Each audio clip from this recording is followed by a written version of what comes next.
Welcome to Tales from the Crib podcast, home of your weekly tea and daily gossip. So you already know what to do. Go ahead, hit that subscribe button. Matter of fact, hit that like button. While you at, hit that notification bell, because you already know this is, man. It's for the Supreme 305 with my co-host Chico Grande Chico. 2 times. Hope y'all are having a great October. We got the pumpkin in the background, the jack-o'-lantern, and we got the jacks of all trade this episode with all the news, gossip, and freakiness going on this month. So how are you doing, co-host? How you feeling? What's going on with the show?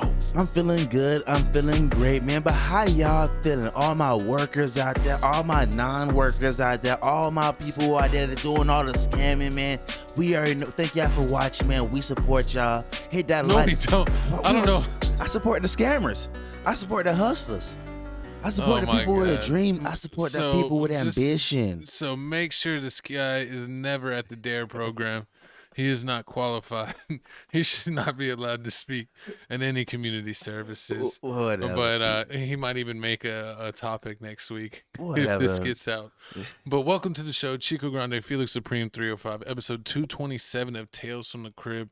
And we are ready to start, man. But make sure you're checking out all of our channels. We updated the logos for the podcast, the sports channel, the gaming channel, and Crib Reactions. So check out the new logos and links to all of our other channels down below. But let's start the show. We got show favorite Chrisean Rock admits her relationship with Bino was fake, says it was just for the money. But we got video about her talking about it, him talking about it. Then we're going to break it down for you. I knew that was finna break up. Oh, yeah, from day one. In a good space to respond to it. So that's why I responded to it today, because I seen it on no jumper, all type of stuff. Academics, repo, all that stuff. I'm like, dang, it's crazy. Never in his life he got posted on blog pages like this. No traction, none of this. Nothing, bro. Nothing. Huh? That's why I didn't really respect, I don't want nothing. I'm good. That's why I didn't really respect what he had going on, because it was like, damn, yo, I really genuinely fuck with you. And then I could have keep it P and made you look like a thirsty, ugly nigga that he is. He ugly as shit, y'all. Y'all know he ugly as shit, bro. Like, y'all know I'm out of that league. Like, I'm not even trying to shit on him, but the fact that he shit on me, so I went quiet, because I'm like, all right, let me just be quiet, because here goes. Some girls like ugly dudes. What you talking about? That's the thing. Like, you know what I'm saying? Like, yeah, he was cool. He was doing what a man's supposed to do when he with a real bitch like me, but hold on, y'all. He was also feeling himself like this wasn't a once-in-a-lifetime opportunity. Like, you're an idiot. How the fuck did it's you a once-in-a-lifetime. Something that was going to help you out? Because you can't even do it on your own, and you got somebody investing in you. He got this nice white lady investing in him.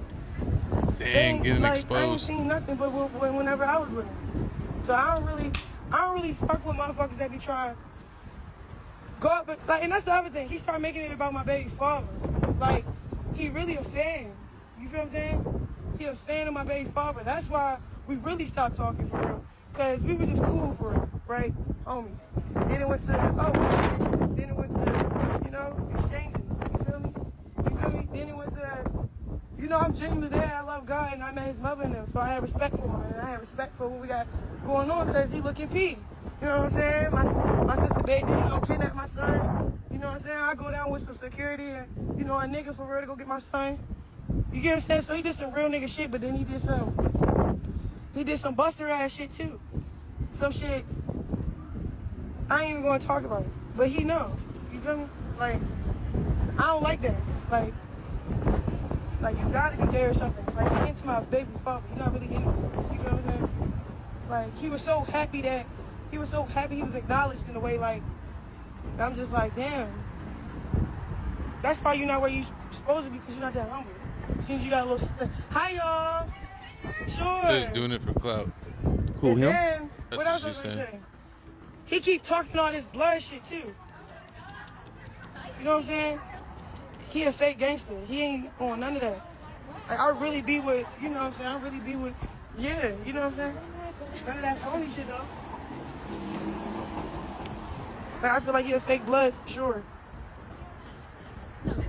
For sure. You feel me? I don't like that he tries so hard, he just don't got that twinkle. Took a picture and didn't even eyes. stop her conversation. He cool. Like, at first, I genuinely trying to pull myself into the situation, because You know what I'm saying? I'll be honest, I be looking at situations like investments, like relationships too. Like, oh, you got potential for me to invest my time and energy into this for it to, you know, do a full circle and it become a generational wealth type of thing. You know what I'm saying?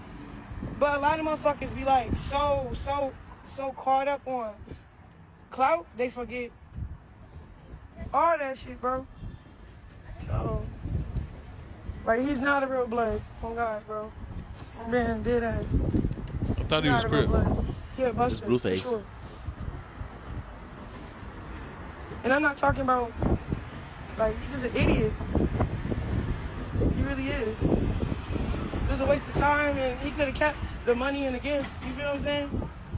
The whole PR. He could have kept the whole PR shit. You feel me? If he was gonna be an idiot after the fact.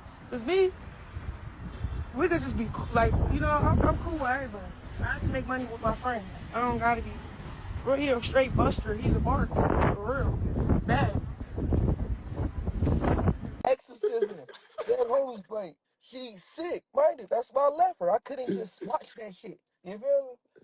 Man, I don't like to talk about kids on games. I'm gonna leave it alone, but she's mine.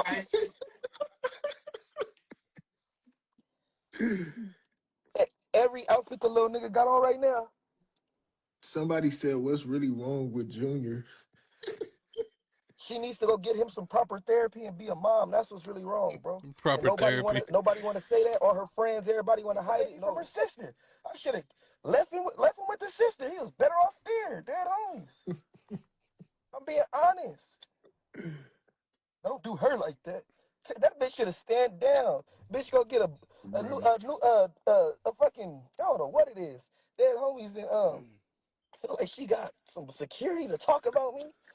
I see why her baby daddy in jail. Dead homies. That nigga was dealing with a devil. So he don't eat nothing but milk. I swear to God. Chrisean's a federal informant. He don't eat nothing but milk. That's all she trying to give him because she retarded, y'all. The bitch is slow. I done told the bitch, you gotta feed him. You gotta feed him. He doesn't like it. Bitch, you slow, bitch. Dead homies, you gotta get away from me. Cause you making me feel like I'm slow. Like, no, bitch, you really retarded. You know, you can't argue with somebody about their kids, and I wasn't gonna be the nigga to. But now, that bitch need to go to jail. Dead homies. He said she need to go to jail.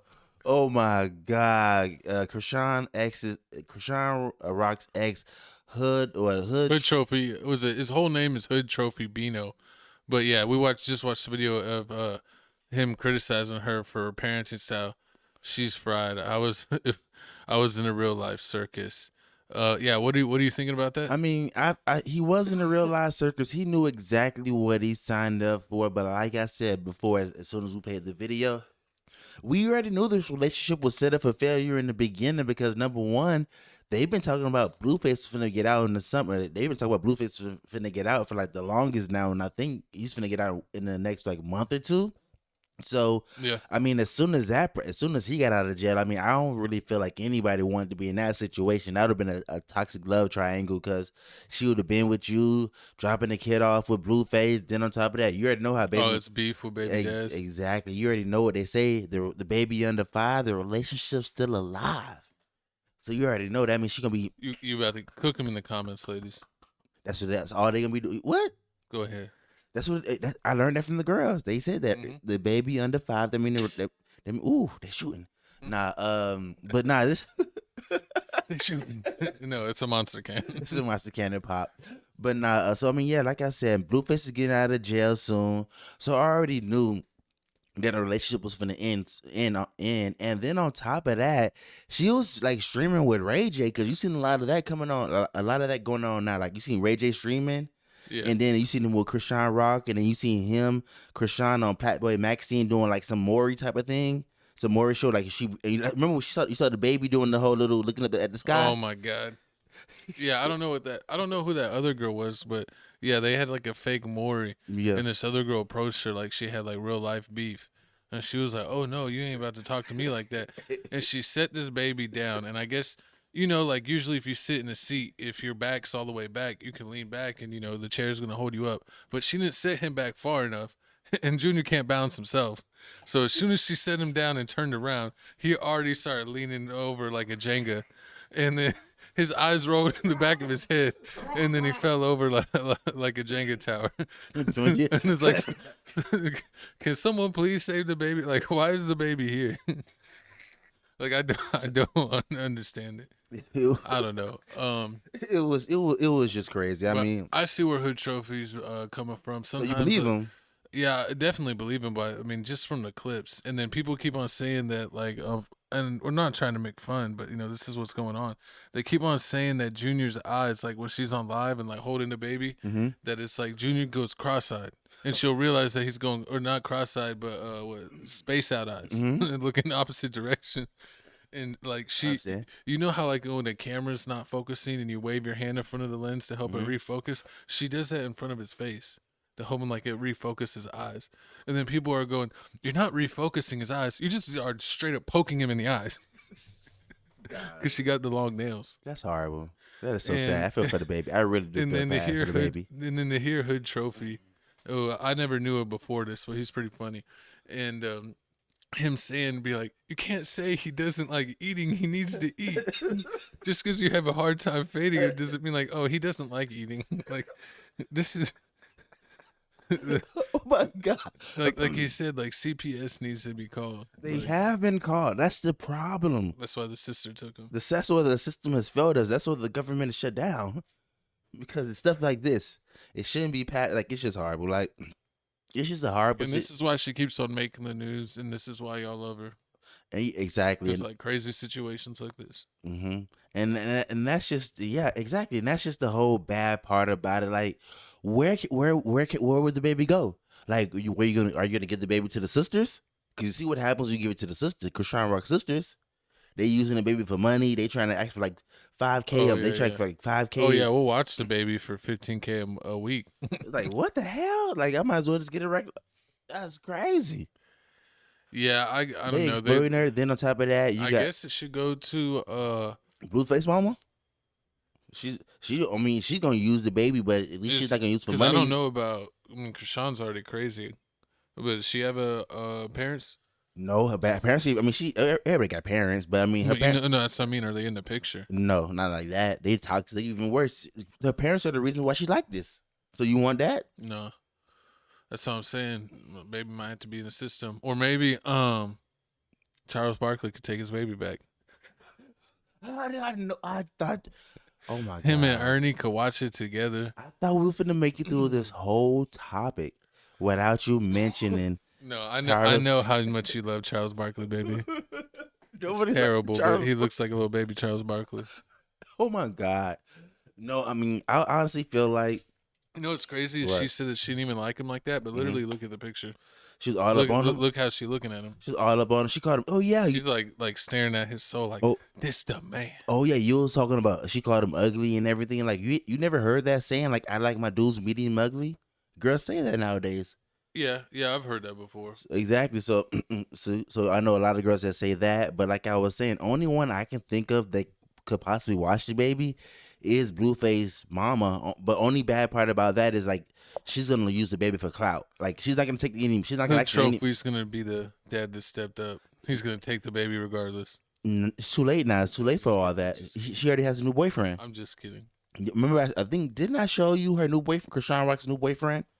That one dude that was in the video. His name is on Instagram. She did her nails that like 33 repped his set. His name is the biggest dunk 33K. Oh, and he's like 18. He's like between 18 and 20. They're saying between that range. She's like the How old is she? She's like she has to be like 24, 20, like between 24 and 28. You want to see if? Yeah, pull it up. Hey Siri, how old is Chrisean Rock? Chrisean Rock is 25 years old. Chrisean. Yeah, exactly. That's close.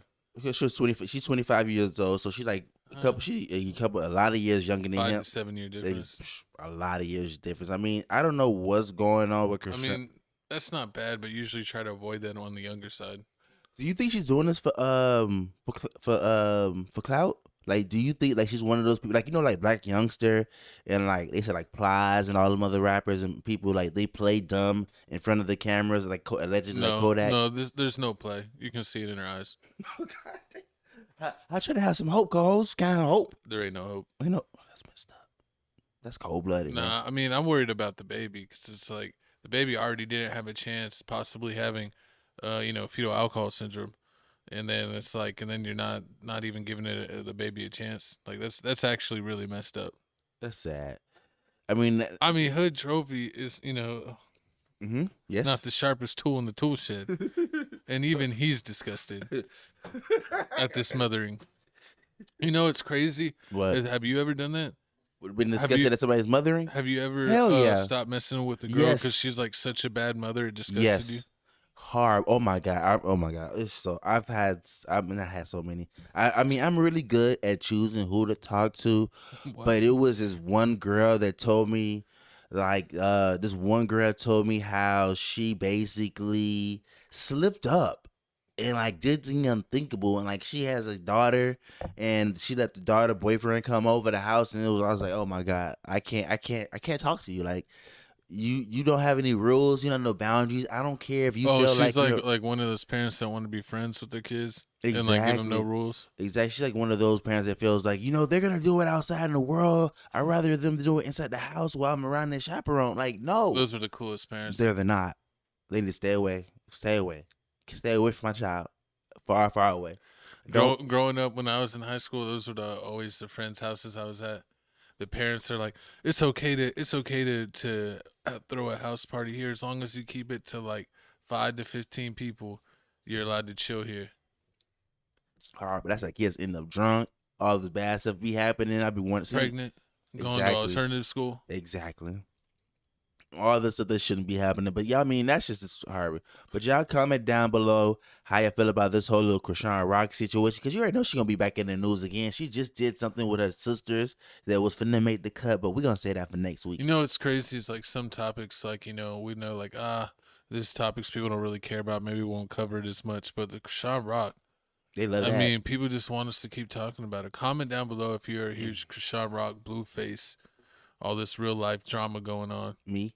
I'm actually, I was voting for Hood Trophy. You was? You thought they would have was going to get married? I was waiting for them to go through. I was reposting the relationship goals. I was like, Hood Trophy's the man that stepped up.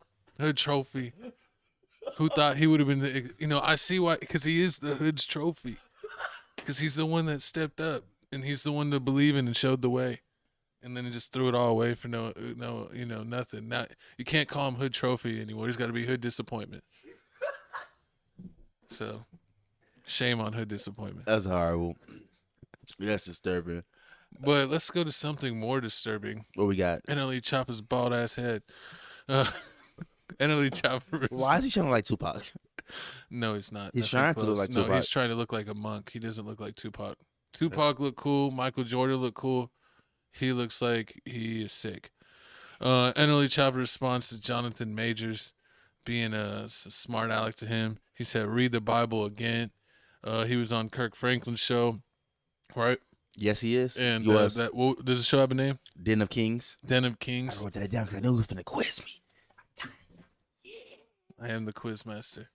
But yeah, and NLE Choppa kind of got checked in that moment. But he was just like, he took the criticism and really didn't do anything. But outside the airport, he got interviewed by TMZ and gave his own thoughts. Now they had some time to think about it.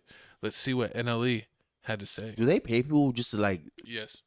Just to park out in front of the airport? Airport campers, yes. TMZ has the airport campers to catch celebrities, and they have a handful of people they're cool with that they'll know give them a comment every single time. That is fire. I need to get that job.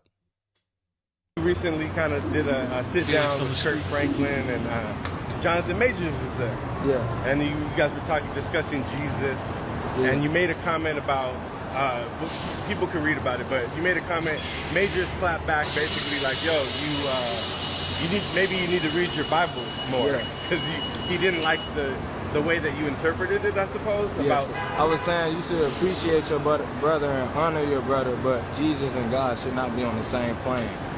It's the thing that people say, well, God, Jesus, and the Holy Spirit is on are one. All one. That's true. That can be one, but that doesn't mean that they're on the same plane. So that's why you have a father.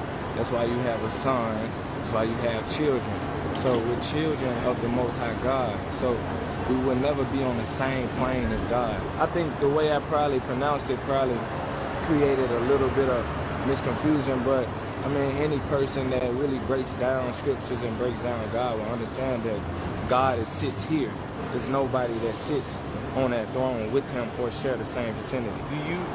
Do you feel like there's an issue with majors now, or are you good with majors? I feel like it's not an issue with majors. I never had one. I do feel like it was tension going into the interview on his behalf because I've publicly said things, complimented Megan Good about how he looks and stuff. Oh, that's what it was about. So like during the interview, it was like certain moments to where like I just felt like he kept trying to use the Megan thing to like, you know how people, as kids, people wave stuff in your face like, hey, I got this, you ain't got that. Yeah. But it wasn't even that, bro. It was like, you know, I respect whatever, you know, union y'all have. But it was like he kept, during the interview, it was moments where it just felt forced and it felt unnatural with how he was bringing her into the equation. And even like he brought her into the equation and said, you know, no disrespect to the young brother as he looked off and like waved me off twice.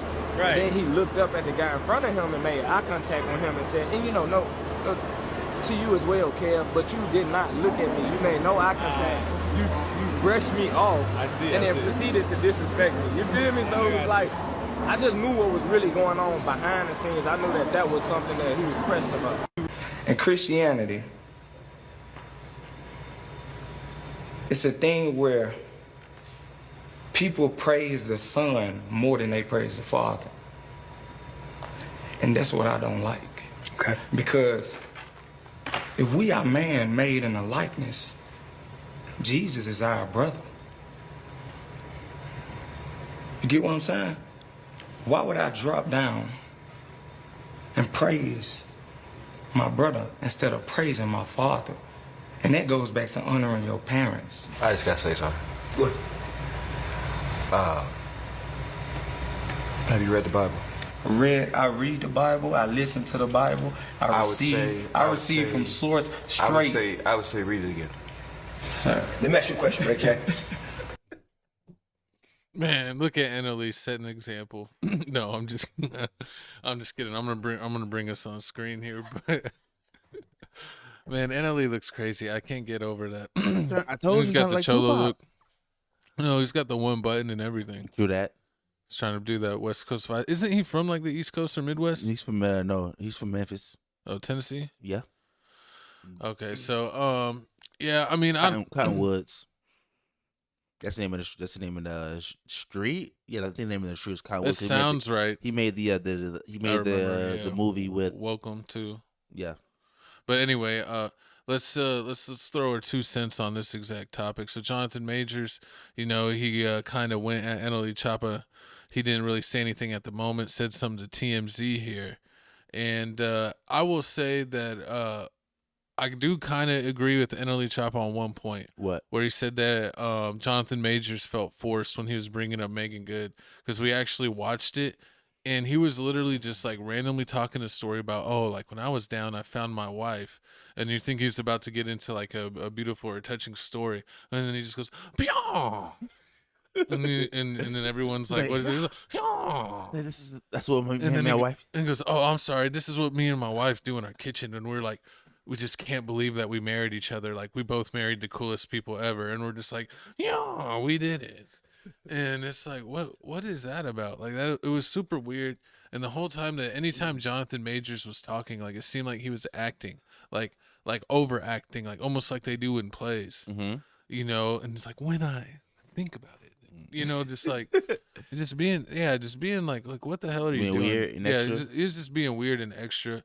I don't know. Jonathan Majors does seem kind of like a artsy, like, but over the top weirdo type of dude. But I can kind of see what NLE Choppa was trying to say. I think he was just being honest and sharing a real thought, and he's going through a whole thing with religion where he's you know, trying to be really into it. Man, he almost looks like the devil in the pause photo.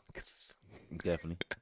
But he's going through his own journey. I kind of understand what he was trying to say, but I don't know. I don't even think if I was famous, I'm not even trying to really have those conversations on camera, to be honest.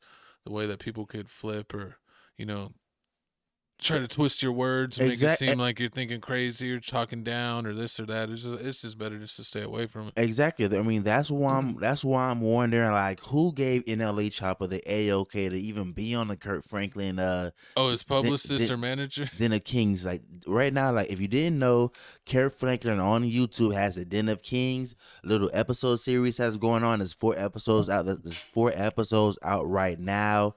And I mean, if you look at each episode have like a different cast of like 4 or 5 people on it, and all the people are like in their late 30s or like late 30s, early 40s. Like they got Tyler Perry on there. I know he's like that. Tyler Perry on there. They got like Tyrese. Yeah, because Kirk Franklin is what? And it's like 50s. 60s? Yeah, 50s, 60s. And then they got Tyrese on there. They got Tyler Perry. They got Jeezy on there. Hopefully I have a similar voice to whoever listens to the show so I can trip all your iPhones. All right, boo. But, hey, Suri, how old is Kirk Franklin? Kirk Franklin is 55. 55. Told you 50s. Exactly. Man, I don't know. I was about to praise him for, like, looking the same forever. Mm-hmm. But he's looked like 55 for, like, the last 20 years. So that's not really... horrible. I guess he got kind of stuck at a certain age, but I mean, I don't know. He has looked the same for forever, but I thought he was way older because he's always kind of looked this age. He's just wise. I just always thought he was a pastor, and I don't think he's a pastor. I think he just speaks at churches and things like that, but he does a lot. Line chakras. I can see it right now. Everybody can be like, do your research on Kirk Franklin. Like, come on, I know Stomped. That's my favorite song. I play it every Sunday. Look at my algorithm. But I mean, back to the topic at hand. So back NLE Choppa, I feel like he should have never been there. It was nobody in his age range. Nobody in there in their early 20s. Yeah, we saw that Kirk did like 4 shows, and out of all the 4 shows, this was probably the worst group to have him sit with. There was one group where he had a couple people around his age. DCM Fly, that was it. That's the closest one. Country Wayne is old. Yeah, that was really it. And so, yeah, his manager, publicist messed up. This wasn't really the good look for him, and this is kind of what happens when you say yes to everything. Exactly. But I mean, when he was talking, I mean, I kind of understood what he said, because these young people nowadays, they always trying to decipher things and make it be deeper than it already is. Like the Bible's already deep. Ain't no point in even making it deeper. And you saying like, Jesus is Jesus, and it's the Son, not the Father, and we shouldn't be bowing down to him and all. No, he's just saying that like more. It seems like more people just praise Jesus directly rather than just praising God. Exactly, and everybody. And that's what. And he was saying like he feels like that's backwards. Exactly, that's what I said. Like they going too deep with it. They going too deep with it. They going too deep with it. It don't mean that. You know what? But if you really want to get down to it, they say praise Jesus because Jesus is God. So that's why I said you need to read it again. But also God created all of us. So actually we're all God. See? So you should just be one of them YNs. One of them YNs. So you should just be about yourself. Oh, see, too much. See, you're reading too much. Uphold yourself. You're reading too deep into. See, you're reading too deep into it. You need to read the Bible more and get more understanding. You need to read the book of Enoch and really get enlightened. Oh Lord, the book of Horrible. And the Emerald Tablets. Comment down below if you know what the Emerald Tablets are. What's Emerald? I remember I heard something about that like 2 years ago. They were talking about all that type of stuff. But like I was saying, so I mean, with this whole situation, when NLE Choppa was talking about when he got stopped by the TMZ, he was talking about the whole Megan Good situation. Well, yeah, I talked about how he was like being weird. Like it was like he would randomly bring her up and be like, "It's so great that she's my wife. So cool. What are we talking about again?" And yeah, that type of stuff. Yeah, exactly with that. But I feel like NLE Choppa, he should have took some accountability, because when we were watching an interview, he was interrupting like the whole thing. Like the whole time people was talking, like he always had to add his 2 cents. He was asking people like, "What's the point of this whole? What's the point of you saying? What's the whole point of you saying what you're saying? Like with the whole Pokemon and the whole Oh, he was just saying. Oh, they were talking about like what was it, like wisdom and. Was it or experienced? And is that something you just get with? No, not. I mean, he said that also, but when they were talking when the one dude was explaining about the Labubu and how like he'd been here and he's like been through fads. Yeah, been through the Labubus and had been through fads and everything. How he was cutting, like he was like, what's the whole point of that? He like, NLE Choppa was being rude. He was cutting people off, so that's what I was saying. Like he shouldn't even been a part of this whole situation because it's like I don't feel like he was mature enough for that whole conversation. I mean, not right now at this point in time, even though he act like it. What you talking about? You know who cuts people off all the time? Who? This guy. They always say that in the comments. I mean, hey, listen here. No, they say that about me. That's why I'm saying it about you. I'm trying to be like the Kardashians. I'm changing the narrative. And in the comments all the time, they always talk about how Jesse cuts me off. It's just a tragic story. He cuts me off all the time. Put down in the comments below how Jesse cuts me off. The lies. But the lies, like you were saying. But I mean, y'all comment down below how y'all feel about this NLE Choppa situation. Do you feel like he was just too immature for this whole situation, or do you feel like they just don't understand a young YN? I mean, clearly he doesn't know who he is. He's trying to be like a vegan. He's trying to be a cholo. Oh Lord, I don't understand why. I don't know. Either that or a monk cholo. I wouldn't be surprised if he was a monk next year. I could definitely see it. But if you're watching this on this channel, hype it up. Make sure that you remember that TFTC Clips is now TFTC Sports, and you don't have to go anywhere for the clips. The clips come out on the same channel. So if you don't have time to watch the whole show, the show will be clipped out in the days after, and you can just watch the clips that work for you. Or wait for this to be with timestamp, and then just choose the clips that way. Whatever works for you. Or watch them both twice. Just watch it all twice. I like that. Comment twice. Share 5 times. Facts. But next topic, my co-host's favorite streamer, Emiru, is that how you say her name? Yeah. Pressing charges after TwitchCon assault. Streamer Emiru says she was assaulted at TwitchCon San Diego when a man crossed barriers during her meet and greet and tried to kiss her before her own security stepped in. Video of the incident spread quickly, and she later told viewers she's pressing charges while urging creators to think hard about attending future TwitchCon events. Chua said the man is banned and that security was increased around the meet and greets, but Emiru disputed how the response played out on site. For context, Emiru, a popular cosplayer and streamer, and TwitchCon is the platform's official fan convention. Yeah, she basically said, shed light that we're gonna give the dude like a 30-day ban on Twitch, which I didn't understand. I don't if he was just like another creator or what, because like no one said they know who he was, so it didn't really make sense for them to give him a 30-day ban if he's not really a creator, if he's just a watcher. But she couldn't believe that there wasn't a life ban immediately, pressing charges, increased security, like that there wasn't just like a much different response to what happened. The video footage is out there, but anytime someone shows it, they are actually getting, strikes on their channel. And I guess because, you can't really have videos of assault on YouTube. So never post that on here if you're covering this. Exactly. And that's what exactly, you never post, you don't, people, that's why a lot of people aren't posting it. But this whole situation was completely crazy just because it's Twitch, and you would think it's like Twitch, they're having like your own little Twitch con, and they do this like every year. They do it every year. Comic-Con. Exactly. They do it every year, and you would think they would have security, or at least enough security to basically watch over the people that are doing the meet and greets, at least bare minimum. You may not you may have like 1 or 2 at 4 at the door or something like that, and then like have the rest like at the meeting, like watching the people, watching like the host at the meet and greet. Like you may not have to have them walking around doing security doing that, but bare minimum having them at least around the people that's doing the meet and greet, because they can sue the building and they can sue you. That's a lot of money you can basically lose. Like they gonna take, and they have the money to sue you. Like they basically have hosts, they got money, they have a Twitch following, they getting money, so they can get a lawyer to sue you. A regular person, I mean, they can sue you, but they ain't got that much money, so you can probably beat that. You can prolong it, like whatever, but. They should. It was crazy though, is that she's on Twitch and then she sues Twitch. Exactly. And so then it's like, do you think Twitch would like try to throttle down her numbers, or like, always like be like super watching to like That's they give can't her do. They better not do that. because then that's retaliation. That's retaliation. They can't do anything. That's what exactly they should have had security around these Twitch people, these hosts doing the meet and greets. They should, but I think TwitchCon, even though like Twitch is huge, I think that we got to remember that like these aren't like actual like real I mean, they are, but they're not like real celebrities. Like if you go to like Comic-Con or SpaceCon here in our city, like they have real celebrities, so they're gonna have like real deal security around. And like with these kind of being like regular people celebrities, I guess you could say, you know, the streamer celebrities, that they probably don't have the security set up like they do at those other events. And I don't know, you know, they're probably not as big as those other events. So I don't know if they can even afford that same level of security.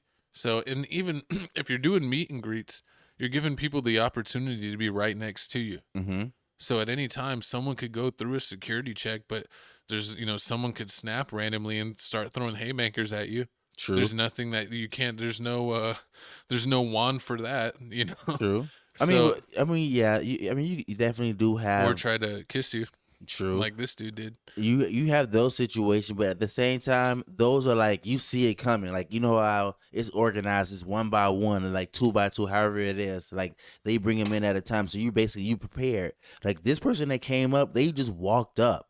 Like, because there was no barricade blocking them or anything. So they walked up, and then on top of that, you see how she said how Twitch was only going to ban it for 30 days. So he had to have like the little host, not the host badge, like the badge where like says like I work for Twitch, so like I got some type of status, so like or I'm like not a regular person. VIP badge because he's like a creator. Exactly. So like he was able just to walk up, like he was exactly. So he was able just to walk up and like he just did what he did. Well, yeah, that's the hard part about it, because it's like if you kind of already passed the checks if you're a creator. We still got to check them. You know, if they're, you know, but I mean, like if you don't have any strikes on your account, that means they haven't been done on your account to warrant anything. That's not like saying if people clear like and they don't have any weapons, there's nothing to stop them from just making a switch of mind and acting a certain way. But it's the issue. It's not them. It's not them. Okay, what I'm basically saying is like it's not them. Like you're right. It's like it's not them having us. They can always switch their mind and attack you. Like they can act all cool, normal, then get past security, then attack you. But at the same time, it's different when you on. Like if you're the person doing the meet and greet, you're on guard or not on guard. Like you just did. Like you over here talking about the birds and the bees, and next thing you turn around to the left and somebody just attacks you. Yeah. Like you wasn't prepared for that. Like before, like if you she wasn't prepared for it. Yeah. Exactly. So if you was prepared for it, like you would have headbutted them, kicked them in the nuts or something, like dropped them on the floor. I mean, well, she had security right there. She had one.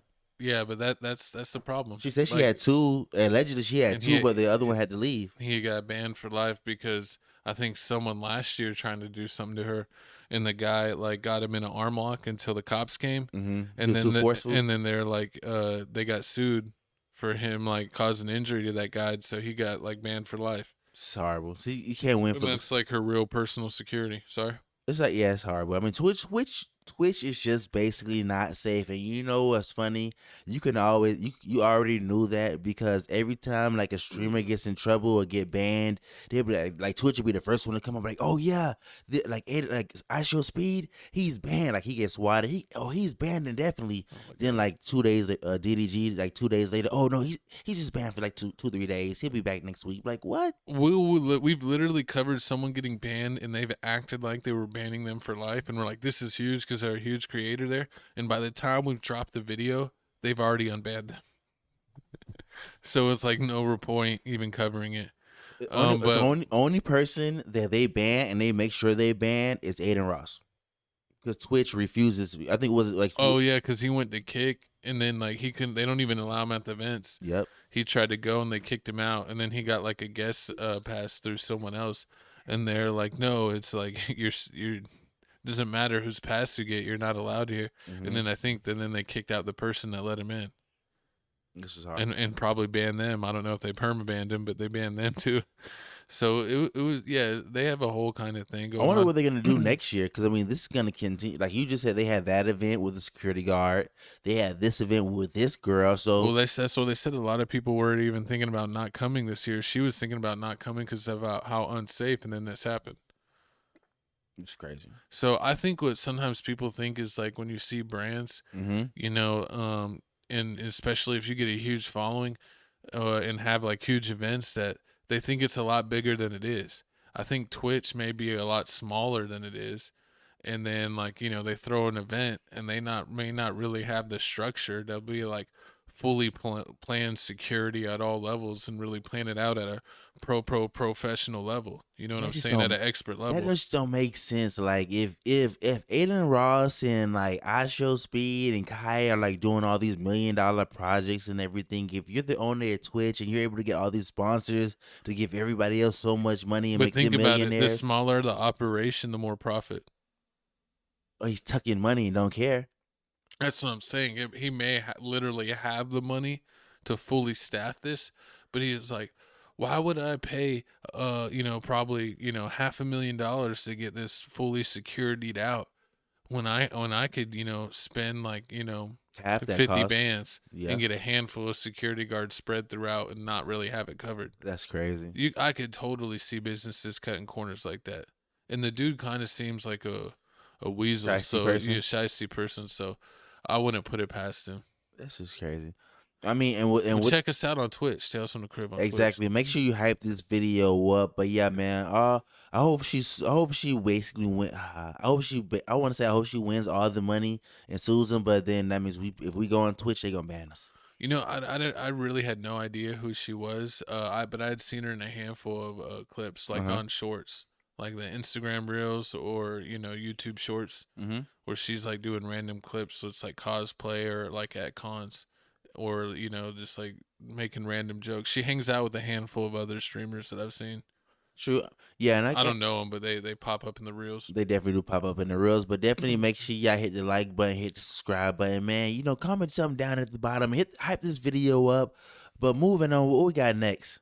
We got Jenny my co-host is Women Crush Wednesday, J-Lo. She's a spicy girl. Cha-cha sucia. Hey, yo. It's dirty girl. Jennifer Lopez says that she doesn't think she has truly been loved. It's not like I'm not lovable. It's that it's the camera's blocking. I didn't love myself. There it is. But yeah, we got the clip of J-Lo. She was on Howard Stern. Yeah, basically what's going on. Howard Stern was still alive. Yeah, he's still alive. He's still alive. He still does his what's called serious radio stuff. But J-Lo was just on Howard Stern. Even though even though she said that I don't want to talk about my relationship anymore. I'm done talking about it. But here she is again, putting her foot in her mouth. Here's her saying what she said. And also, we got one of her ex-husbands giving a response. So make sure y'all watch and read. You reached out to your homegirl, did he? Hey, yo. Do you think you've truly been loved? No. No. And do you think you really have experienced loving someone? Yes. You have? Yeah. And when you can't get that love back? What I learned, it's not that I'm not lovable. It's that they're not capable. They can't love. They don't have it in them. They need to appreciate the little person inside of them. They have little need to love give. them. Yeah. You've been in a relationship with and they gave me what they had. Right, but they it's not gave me enough. all of it every time. But it's this much. It's all the bit. rings, all the things I could ever want. Right. They tried to give me the houses, the rings, the marriage, all of it. But they didn't love you. They didn't. And didn't know you. And I didn't love myself.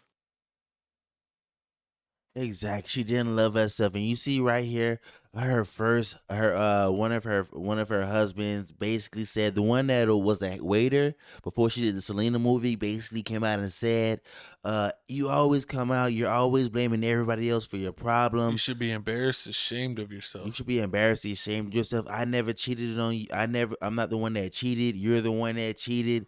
And if you didn't know, this is the one that was basically the waiter.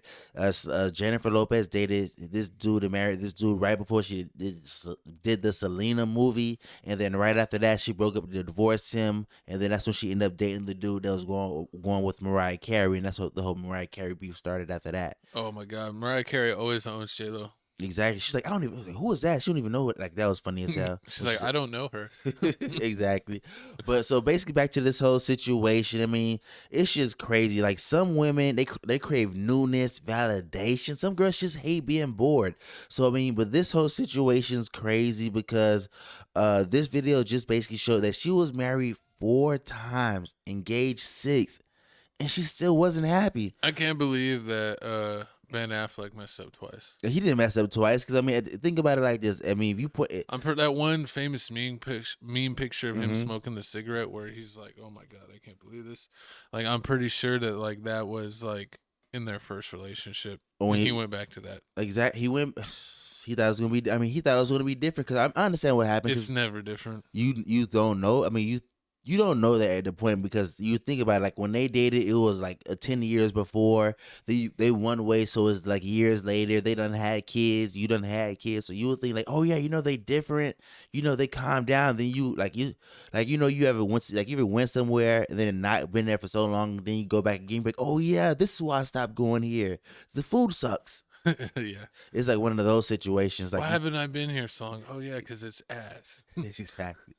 It's like I think like Jello and Ben Affleck was one of those situations, but he had to relearn that mistake. Exactly, but like my question is, at what point is the common denominator you? Because you see here, you saying Mark Anthony was the problem. Ben Affleck didn't love. Mark Anthony didn't love you the way you want to be loved. Ben Affleck didn't love you the way you want to be loved. Diddy, you naming all these people. How does she say that to Mark Anthony, the man that she had multiple kids with and was married to for like a huge chunk of time? Like, so he was like, none of that was real. What are you talking about? That's why that's why it just doesn't make any sense. People love playing the victim. Exactly exactly. That's why I say it just doesn't make any sense because think about it. You got this one girl over here, J-Lo, saying like, I've been married 4 times, engaged 6, but nobody loved me the way I wanted to be loved. But you said yes. Nobody forced you to say yes. I mean, clearly we've seen what's going on. We just covered Ayesha Curry like a week or two ago. She has like one of the top like 10 basketball players of all time as her husband, and she's like, I don't understand why I don't get catcalled anymore. It's like you're damned if you do, you're damned if you don't. Because think about it, you got the two different situations, but both have the same resolution. Both came out with the same result. They both unhappy with their situation. You can be Steph Curry, never cheat, make $1 bazillion, basically be a billionaire. Never cheat on your wife, be a bazillionaire, be a family man. Your wife is doing all these shows saying like, I'm not being when I walk past, men aren't saying hi to me, doing all this stuff. Or she be saying too much. Exactly. She'll be like, oh, when I met Steph, he had no swag. I didn't even really think we were gonna make it past a week. But he just wouldn't leave me alone. And the next thing you know, we're married. I'm a wife. And he went to someone who I didn't even think was going to make the college team to being a great pro. It just ended up working out for me. But exactly. Or you can be like in the J-Lo situation where like you a guy, you've been working on yourself. You ain't been messing up in life, getting felonies, dogging women, building up all this negative karma and negative energy. You get all the money. You give the girl what she wants. Because girls want what? The big house with the picket fence and the dog. Yeah. The big wedding, you pay for all that stuff, you go above and beyond, and then 10 years later she talks about, I've never been loved, nobody loved me. Like, bitch, you know how much that wedding was? That was love. Oh my God. I done pay for your mama, I bought your mama a kidney, I bought your daddy a sports car. I don't even like the Cowboys. I took your daddy to a Cowboys game. In the suite. Exactly. I taught your ball-headed kid how to catch the ball. If you was a stepdad, I thought you were leaving the kids out. I'm just saying, it get nasty out there. It get nasty. No, because the kids too. I mean, it happens like that. Like you can like take care of the kid. Like you can talk to a girl and she be like, I'm a package deal. You take care of her. You take care of the kids. You build a bond with the kids, and then like you and the girl don't work out, and she snatches them away, and you never talk to the kid again. And you're like, I just built this bond for nothing. Oh no, you know why you built that bond. Exactly. Or like or from the cook, or like like you talk to a girl, you talk about prenups and all that stuff. You're like, why you thinking so negative? Why you thinking so negative? Why you speaking bad about their relationship? And then the whole time they got it. That is crazy. I've seen that on multiple shows, whether it be like those reality shows with those like even mid-tier famous people, and they're like, oh, the dude's like, I want to do a prenup, and the wife's like, I feel like you don't love me. And it's like, if you're, why are you thinking about divorce when we're getting married? And he's like, no, I built a company and I just don't want to risk half of my company for getting married. But she was like, so you're having second thoughts is what you're telling me. And he is like, oh my God, this is why. This is why. That's how it goes. But I mean, this is just crazy because this is just the harsh reality. Because think about it. If I had a famous wife, Like just like me and you are regular people. We're not famous. Yeah. we're not famous Like at you, all. like you. Yeah, but know what I'm saying? Like, yeah, like if I got with like a famous singer, like Tom or Brady wife, or an actress, or a model, that like hopefully. but if that happened and they're like, oh, I'm worth millions of dollars, you ain't worth nothing near that. You got to sign this prenup. I'll be like, where do I need do you have a pen on you? Because it's like, even if you have like kids and stuff, it's like you still get spousal support, and it's like you just don't have access to like their worth of their companies, but you're still gonna get hooked up. Yeah. I don't know why people complain. It's just people that are really going for, like, they're really after the honeypot. But yeah, if I get some famous wife, I'm signing immediately. I mean, of course, and it's a lot of people don't know about basically.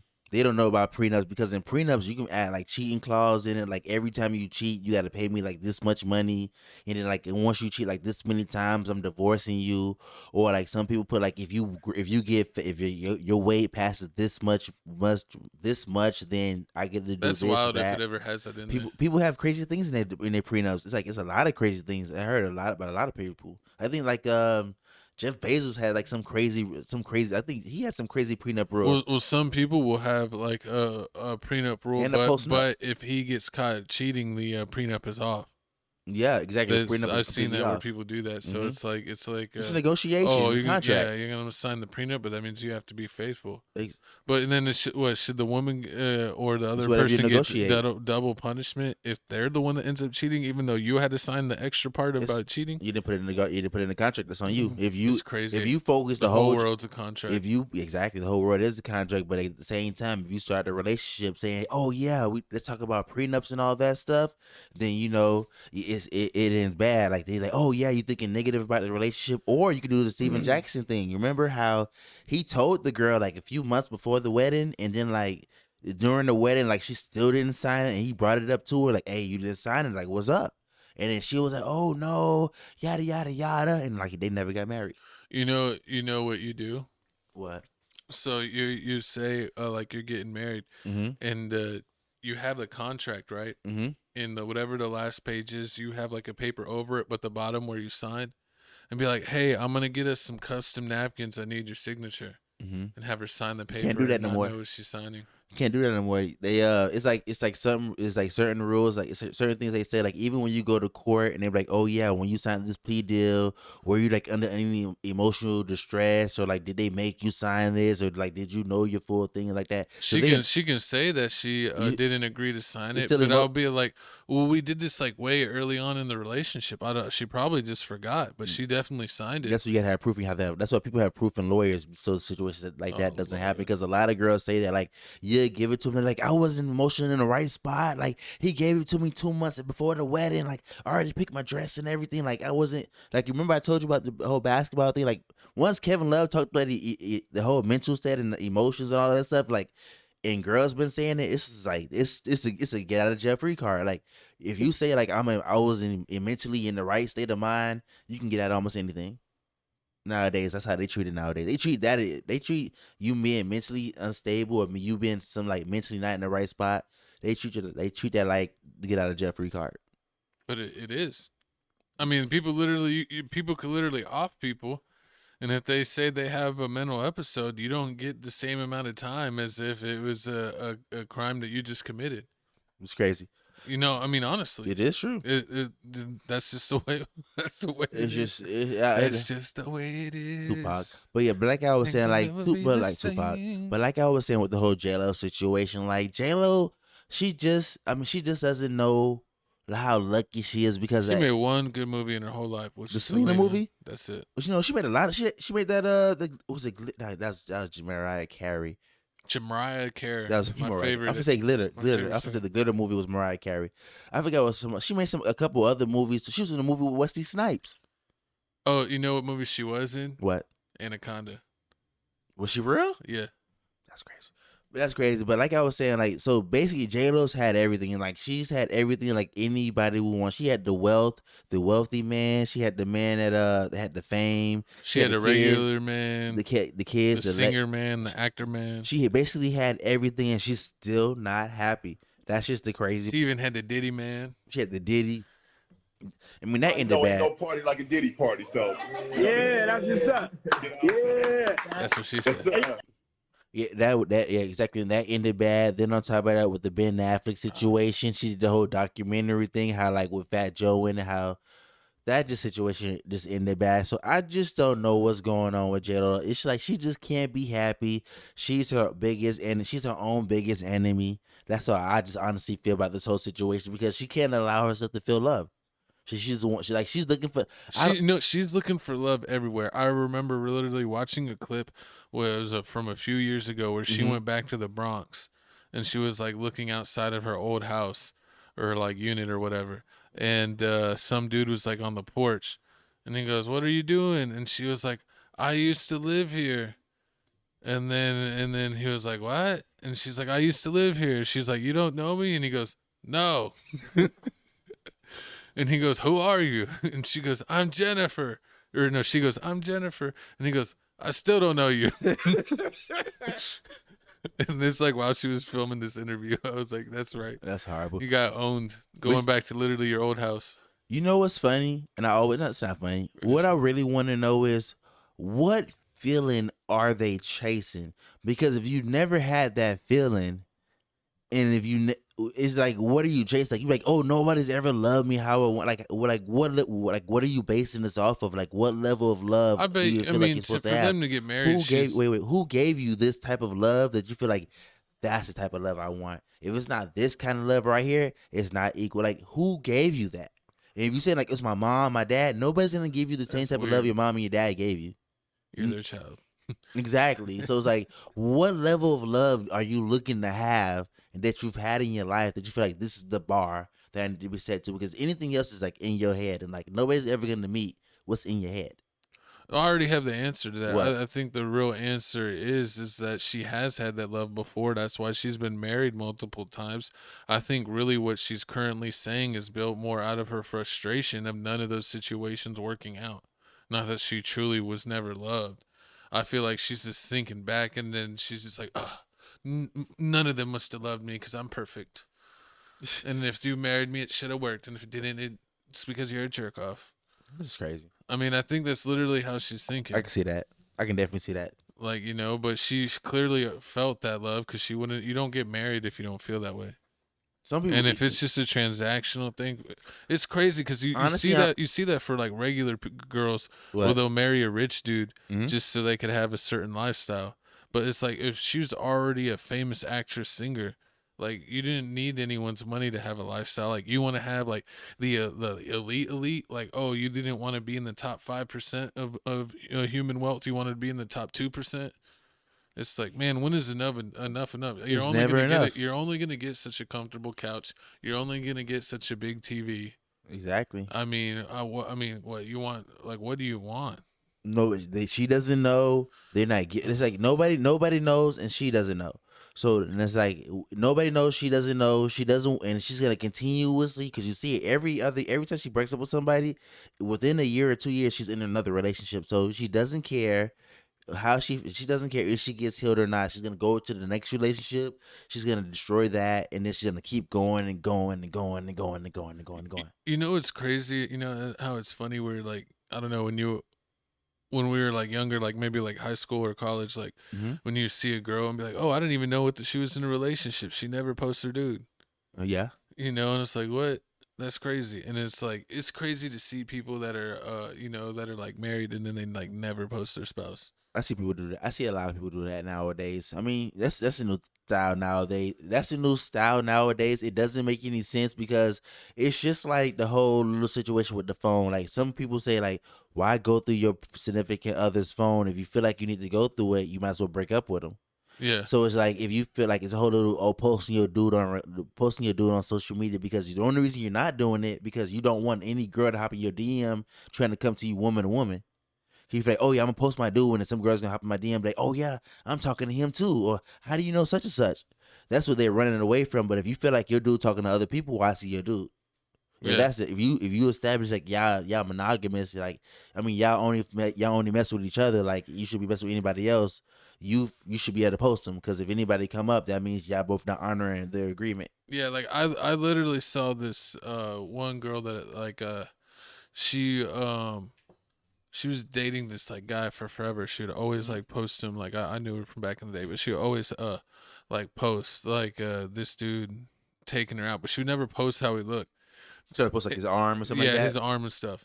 And then it's like he literally like proposed to her, and she said yes. And you saw like the side of his head. Oh Lord! And he looked like a gremlin. Let's put it nice. Oh, that's what she was hiding because he was ugly. Huh? That's what she was hiding because she was ugly. He's ugly and bad style, so it's a double whammy. Like Notorious B.I.G. ugly, or like Rico Reckless ugly. Rico Reckless ugly. And then it's like, so she like half-ass posted him when she said yes to marrying him, and she's full on engaged because she goes on nothing but vacations. So this dude just pays like crazy. That's what happens. She goes on nothing but vacations, and it's like you're literally engaged now, and you still don't show this dude. And you know, when the one time you only saw like a portion of this dude's face, it was on her story for just a little bit, and then it was gone. It's just crazy. So it's funny that no matter the level, it's like you see that going on. Exactly. No matter it's never enough. You could be making $1 billion, she ain't gonna show your face because she just doesn't make any sense. But y'all comment down below how y'all feel about this whole J-Lo situation. Her saying that nobody's ever loved her before, even though her ex-husband just exposed her and said that she was the one that cheated. She was a toxic one, but you know she don't want to talk about that. Well, that's like just like what Snoop, not Betty Crocker. What's Snoop Dogg's friend? That white woman. It's not Liza Minnelli. What's not Liza Minnelli? Mary Potter. The one that got caught with Enron. I forgot her name. She went. I remember. I know about. Yeah, but she was on a show and she was like, "Oh, I hated that husband. He cheated on me, and that's why I got away from him and divorced him." And then she was like, "Didn't he cheat on you because you cheated on him first?" And she's like, "Oh, I forgot about that." So she already had forgot that she cheated. No, that's why he cheated first, but she just remembered that he cheated back. That's the only thing she remembers that he cheated. It's not that. I told you this, Coles. The way that these females operate is they know the truth, but they gonna try you first. So they gonna lie, and if you don't call them out on it, they gonna continue with the lie. Because if that dude never said, "Didn't you cheat first?" she would have just kept going with the story. She would have never said it until you said it. They only come out with the truth if you catch them. Like, oh yeah, like, but you knew that. Everyone just turned into little Kardashians. Everybody just write their own narrative. Everybody's just narcissists. Like, this is the truth. They are narcissists. Yep. But speaking of narcissists, let's go to the couch. Like my shirt? Yeah, Rico, because it's see-through. But thanks for watching Tales from the Crib. This is the halftime show of Tales from the Crib. Make sure you are subscribed to this channel because the clips are on this channel. You don't have to go anywhere else now. TFTC Clips has turned into TFTC Sports, so it's only sports all the time on TFTC Sports. Crib Reactions has been updated. All the logos have been updated. TFTC Gaming, I just dropped a combined video. So we're getting all of our channels up and going. Take a look. I got some things for y'all to look at. Look, all the new logos, Crib Reactions right there, get us to 15, make it 25,000 subs. Look at the new gaming logo, the new logo for this show, Tales from the Crib Podcast, and TFTC Sports doing the NFL show with Real Good _Doty. He's a member correspondent of TFTC Sports. We do the NFL show every week, NBA show coming soon, and we do have some NBA topics at the end of this show, but the NBA will get its own show on TFTC Sports, so make sure you are watching that. But what do you got to say about the new logos? TFTC networks moving on up in this world. I love the new logos. They look official, like a whistle. I mean, they look like Pokemon badges. So, you know, I just want to tell my brothers to basically make us a dojo shirt and just put badges on it, like, you know, like we stuff. like, black belt, white belt, all that type of stuff. That'd be funny. We do need to have a shirt that has like all 4 logos on the front. Yeah. And then on the back have like TFTC networks. Have like patches or something like that. TFTC crew. What if we start handing out Letterman's jackets with patches? Ooh. And hey, we would be the only ones with patches for every show. Hey. Seth would have a patch for Crib Reactions you and official. TFTC Sports. Exactly. You have a TFTC Sports, man. Look at these views, man. These views is blowing up, and also, man, the views is blowing up on TikTok. I want to say, like, I've been really since Monday. I've been posting every day, a video every day. The past 2 videos out of 3 already hit over 1,000 views on TikTok. Is amazing. I think a couple of them hit like 200-300. So that I'm keep going. I'm trying to do the thing where I post every day. They said on TikTok, you gotta post every day. If you miss one day, the algorithm gonna mess you up. But you gotta let us know. We can go live on TikTok. We might have to start doing like live shows. I forget what show we used to watch where they would be like live on TikTok for like the first like intro or first segment. Fresh and Fit. And then they would turn it off. Probably Fresh and Fit. No. I don't watch those names. But thanks for watching us and everything here at TFTC Networks. But yeah, that's all the logos. So if you see that, that's us. But let's go ahead and start the second half of the show. We got my co-host's favorite R&B singer, Kevin McCall, and he breaks down after admitting he's broke and uses EBT. Despite writing songs for Chris Brown in 2012, I'm on BET while this ninja made 90 mil from Breezy Bowl. And he was crying and said he can't believe it. We got the video clip, then we'll break it down for you. Exactly. Oh man. Say my name, bro. That shit is I had to go up in that by my face with a man. I gotta turn that down. That was crazy. Sorry about that. It's like COVID, bro. Don't act like every had no motherfucking EBT card. On the set, I think I had an EBT card. Man, I might get an EBT book. I walk in the building, y'all look at me crazy. Let me tell you, I just woke up and I thought about something. If this wrote all these songs that he claiming he wrote, why he ain't write no more? Oh wait, this is just one part of my house. This is life before K-Mac. And life after K-Mac. Man, I'm gonna stop playing with this. Thank you, K-Mac. I bought this with your money. I bought this with your money. I bought this with your money. I was thinking about giving you this, but I bought this with your money too. I bought that with your money. That's the only one on the West Coast. Oh, I bought that one with your money too. I took it, and then I bought this car. He's looking at you so disappointed, bro. You look whack. Oh my God. Remember this, you can't walk across a burnt bridge, and you know what's funnier than a troll? What? A broke one. Chris Brown is basically showing you that he's King Petty because he don't care how long ago this beef has been going, because it's been going since 2010. He gonna keep the same energy regardless. But I mean, watching this whole Kevin McCall situation and him going on, if you didn't know, he went on back on Fig. That's what T-Rail used to hang out with Tiger. He was like Tiger like right hand man. So that's the funny part. Like he was Tiger's right hand man, T-Rail. And Kevin McCall was close to Chris Brown to the point where like he wrote like a couple songs for Chris Brown and was in the music video. But I mean, watching this, like they had a little 3-hour interview. I still don't know why Kevin McCall was popping up. Like I feel like he just came out there like I just want to tell my story today. He was just having like a mental episode. I have no clue why. Yeah, well, why is he on the show? I mean, I understand kind of how he knows him, but like, what's the point? What is he doing right now? Or did he know that he was messed up in these streets and he brought him on there knowing he would possibly break down and have a viral clip? Because I mean, we're literally covering it now. That's a great thought. I mean, that would make more sense than anything else because he hasn't been doing interviews like that. His name hasn't been ringing any bells on this show, and we covered the trending news, for people kind of, our age. in our age range. Exactly. And he talks like, he's understanding like what's going on. Like he's like, oh yeah, this situation happened to me because, I wasn't in the right mind. I didn't have the proper such and such, such and such. Or like, he was like, oh yeah, I was doing things and I realized like if I do negative things, it's going to go viral. But if I was going viral, I need to have something to sell. And like, he knew he was going to go viral with this and he didn't have anything to sell. So it's like, what the hell are you doing? So it's like you just wanted to shoot, you just wanted to crash out. You just wanted to crash out to crash out.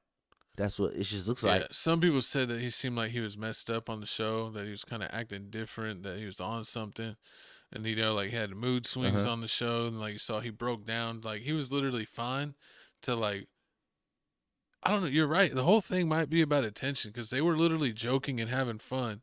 And then, like, some of the other guys on the show started talking to each other, and, like, the attention went off of him. And he pulls out his wallet and pulls out the EBT card. Started crying. And started, like, well, I got this. And, like, to get the attention right back on him. And then he started crying and sneezing all over himself and stuff.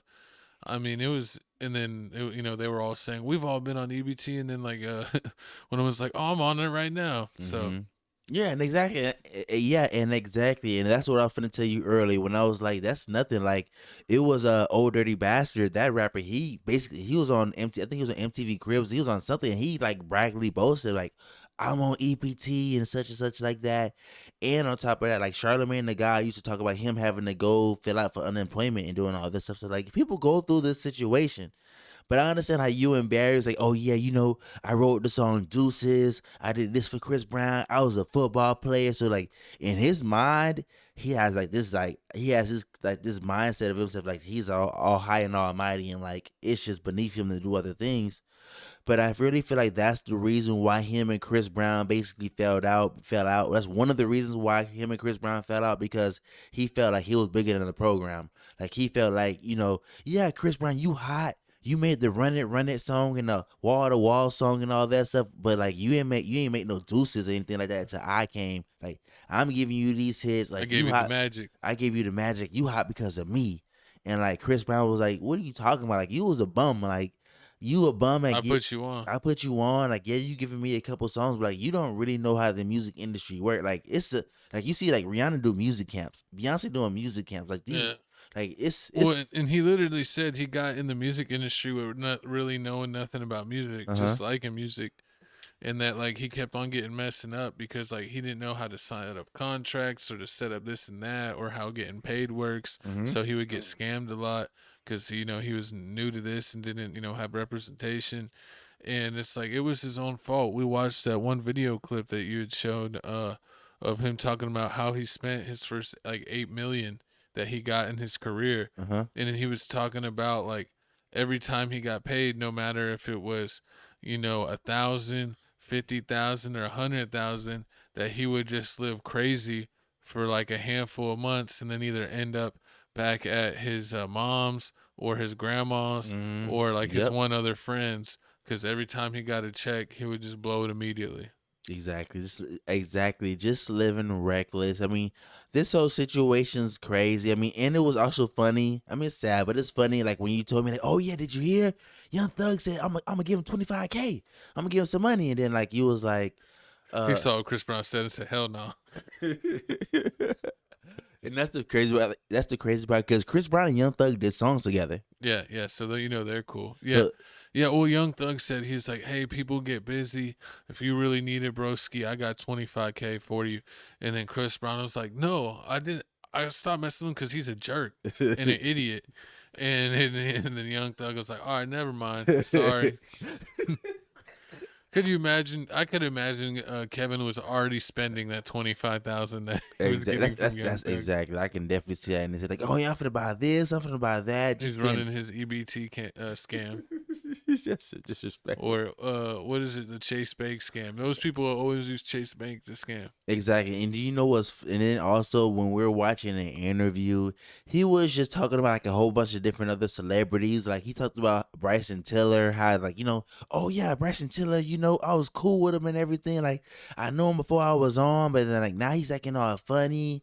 And then he told the whole Tyrese story of how like when he was homeless, like he was having these problems. Like Tyrese hit him him up and was like, oh, yeah, I'm going to help you out. I'm going to do all this stuff for you. And then he's like, oh, yeah, for real? What you going to do? He's like, all right. Tyrese like, all right, peep this. Call somebody and then I'm going to vouch for you. I'm going to tell them that, you a cool dude. You going to bounce back. You going to get on your feet. I got you.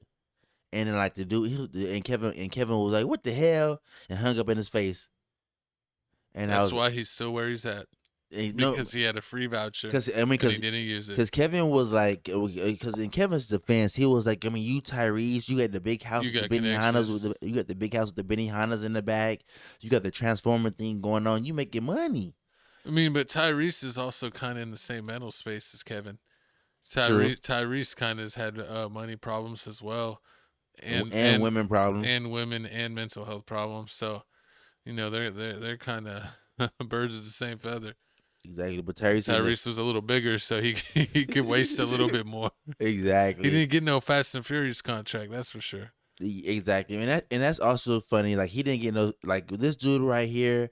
I mean, it has to be something else going on because if you wrote the song Deuces, you did the song like Stripped and all these other songs, like why you ain't make another song since then? Like it has to be like some contract. Chris Brown was the magic. You think the real magic? Yeah, exactly. I can see that, but I mean, I feel like it may be some blackball going on. I feel like that too. He may be trying to like do other things, and like Chris Brown, like nah, he doing this, and then on top of that, he had like his baby mama, like he has two baby mamas, like he's had like real bad problems with, like domestic like DV problems with, and like it's been recorded, they posted it, like it's just crazy. But then at the same time, like I don't know how much of it is real and how much of it is like him trying to go viral. Because he knows, lock him up and take care of him in the pen. One of those? He's like, he already been locked up for 3 years, he said. 2-3 years. Lock him up again. Throw away the key. Disrespectful. No hope for him. No hope for this man. But y'all comment down below how you feel about this whole little Kevin situation. Do you feel like Chris Brown is being petty? He should just give him his little $250K and just let him be on his way. What's one arm? One arm. What you about? Who's one arm? The guy that has one arm. On T-Rail? Yeah. T-Rail needs to give him a mic job. What you mean? Let him be on the show. You can't. You going broke. No Jumper, Adam 22 already talked about how T-Rail going broke because how like what's their channel called? Back on Fig. Back on Fig already failing.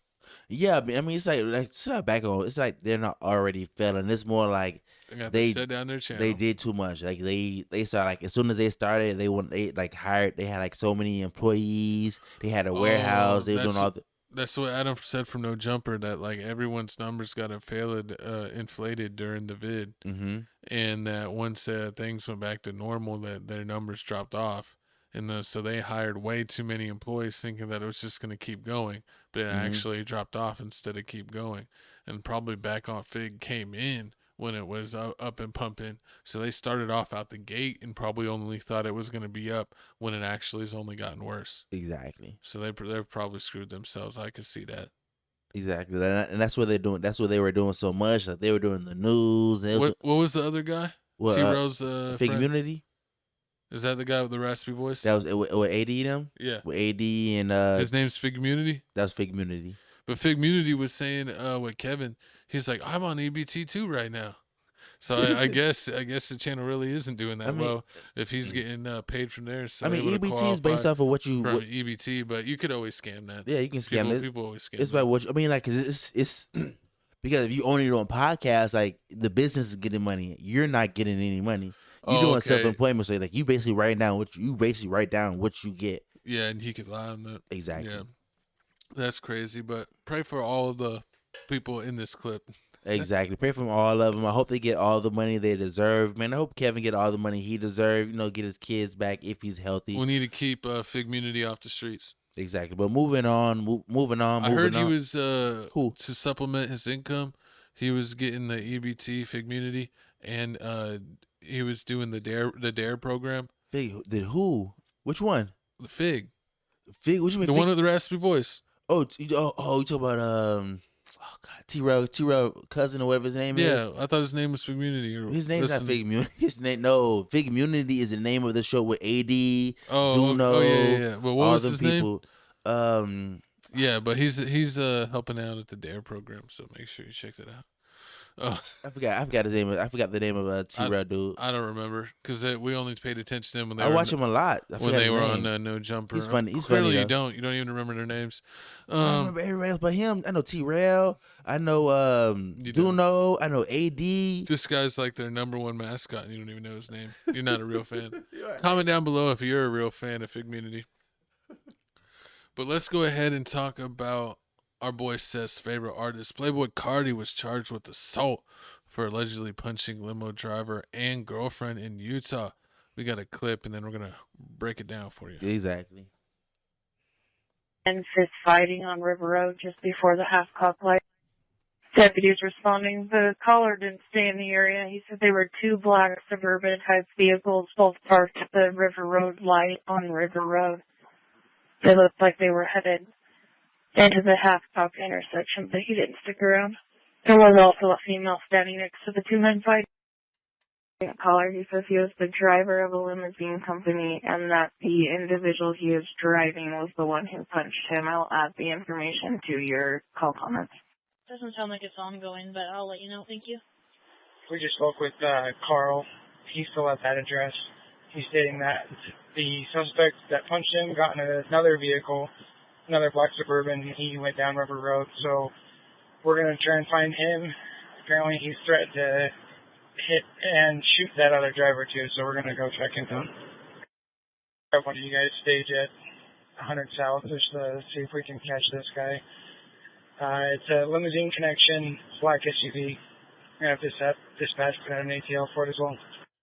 You guys can point to it. I think we just found it. Stand by. We're at 1677 North River Road, Tango 85 for Alpha Uniform. If we could get another unit as well. Looks like Playboi Carti's in the basically in the news again for more violence. Man, if you didn't know, Playboi Carti is right now currently on tour. Right now he's in Utah, but he was in Utah and this whole little situation happened. If you didn't know, like they said in the police report, basically the cop report, that Playboi Carti, who got picked up by his limousine. He got picked up by his limousine driver. Him and his girlfriend was in the car. The limousine driver basically stated that he noticed that Playboi Carti was basically trying to do some Go ahead. Sorry. Playboi Carti was trying to do some freaky deaky stuff in the back of the limousine, basically back of the car. The girl wasn't with it. The girl wasn't with it. Then he basically physically did something to the girl. That's when the driver saw that. He got out of the car, stopped the car, got out of the car, and basically tried to, de-escalate the situation. That's when he basically got sucker punched in the side of the face. Now, what's crazy about this is that as soon as the police report happened, everybody else started taking blame for this incident of punching the driver in the face. And that's the crazy part, because usually, if the crime happens, everybody's like, I didn't do it. But the fact that the girlfriend was like, oh yeah, even though he said that I was the one getting beat up, it wasn't that didn't happen at all. I felt like the driver was being too nosy, and then I hit him. And then you got the security guard over here saying oh, he was in a different car, he was in a different vehicle, and then once he noticed the driver doing some crazy stuff, that's when him and the driver stopped, and the other car stopped, and he got out the car and did some crazy karate move on the driver.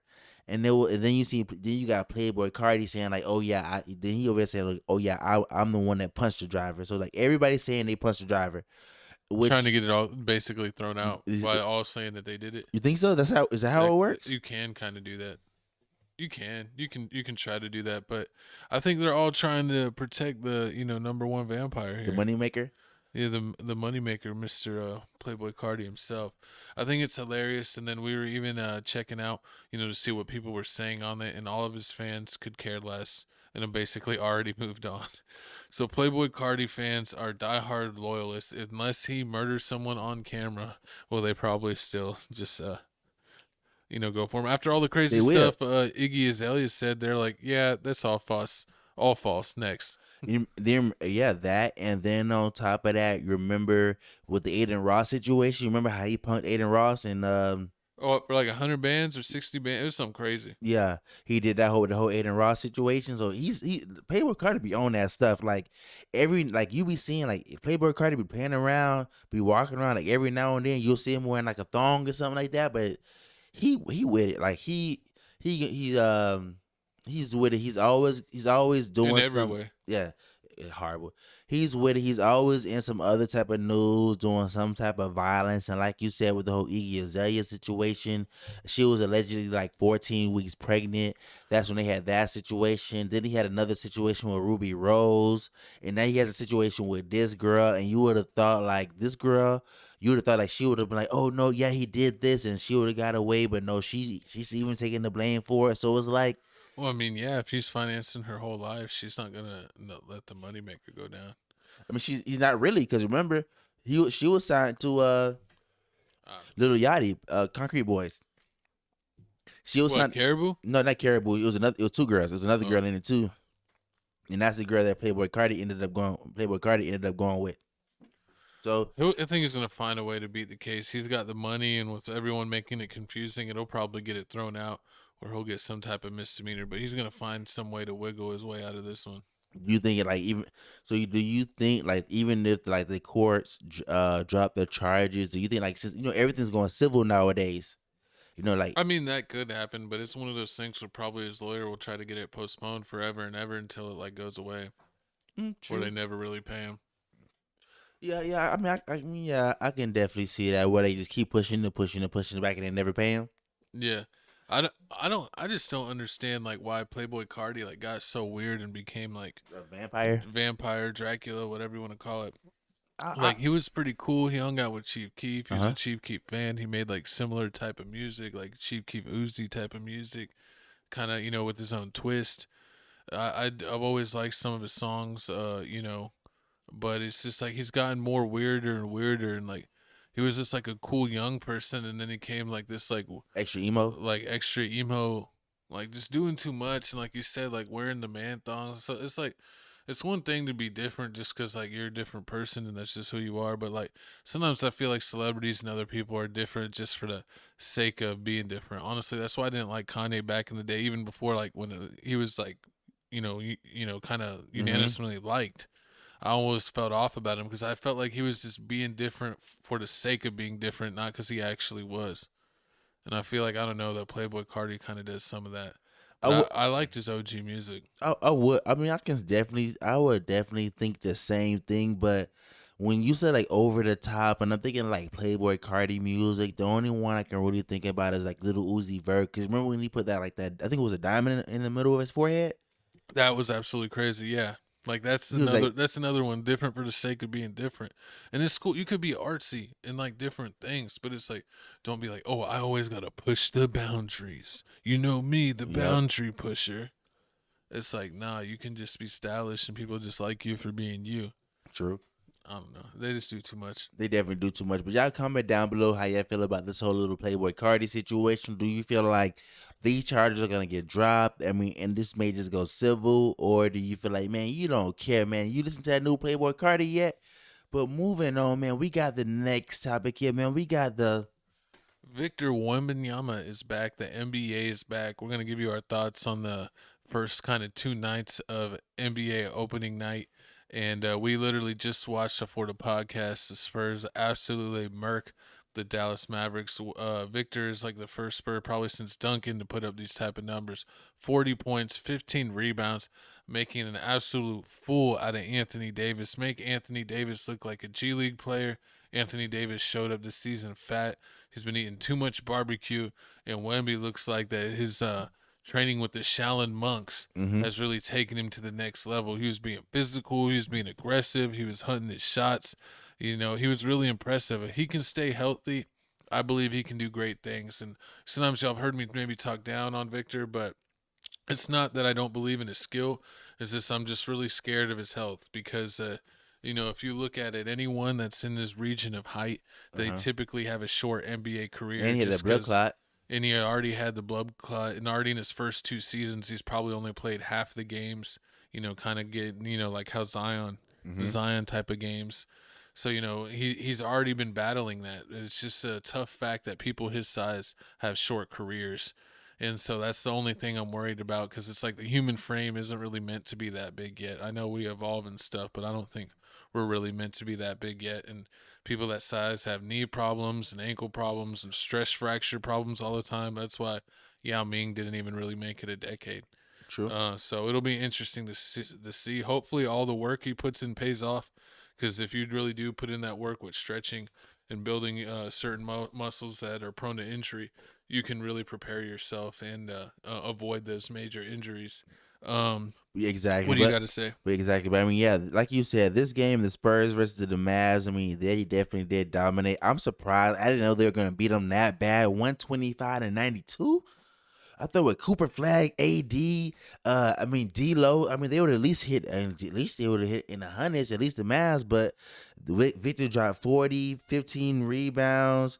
And then on top of that, he was 1 for 4. He was 1 for 2 for 3. So, that is surprising. He didn't take that. And yeah, that's surprising. He didn't take that many threes, because I remember last year he was going 3 crazy.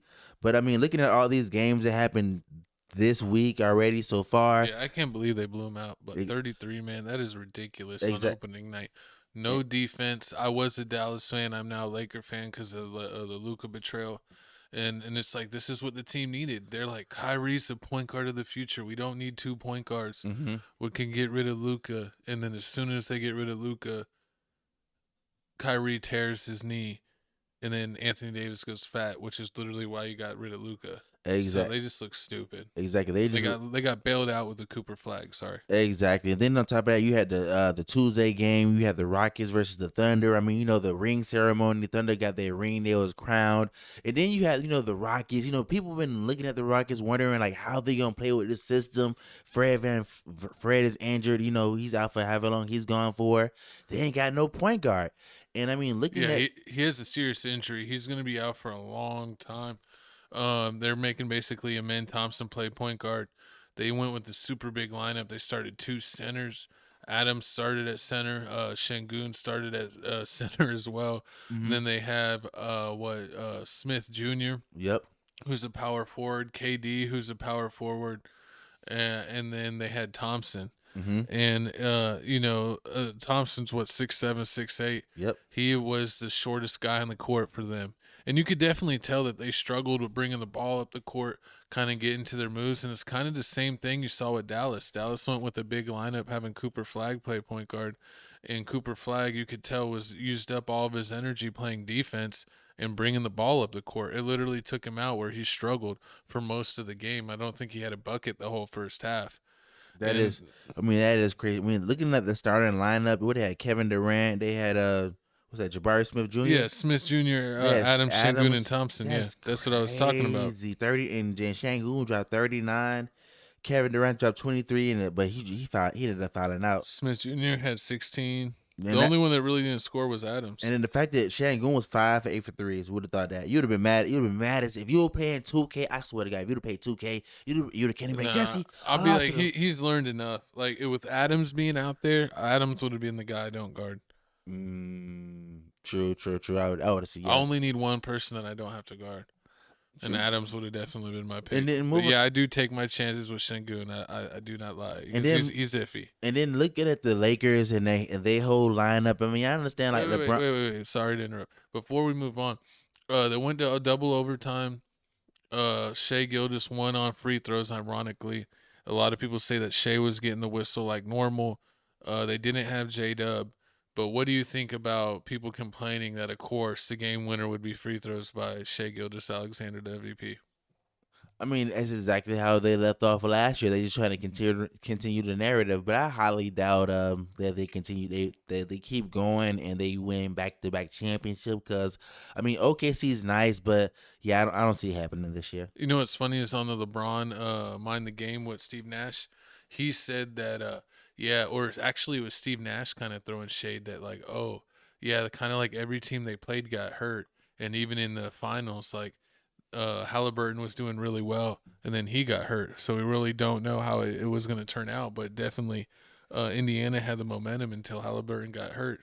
And they looked like that they possibly could win that Game 7. So it's saying that basically every break went to OKC and that's why they won. And he doesn't think that'll happen this year, but he thinks that they'll still be a contender. Just like you said, kind of. Kind of like that, and then hopefully. So Steve Nash agrees with you, Coach. Of course, basketball greats thinking like me. You know, I would have. That means if I was playing basketball, I would have been one of the chosen ones, like MJ, Michael Jordan.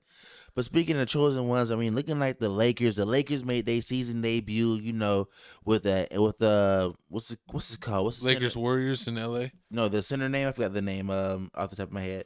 The DeAndre Ayton? DeAndre Ayton made his season debut as the Lakers. It was trash. I mean, he continues doing the same thing he's been doing with all the other teams, just not showing up, just like he was with the Phoenix Suns. He wasn't showing up there.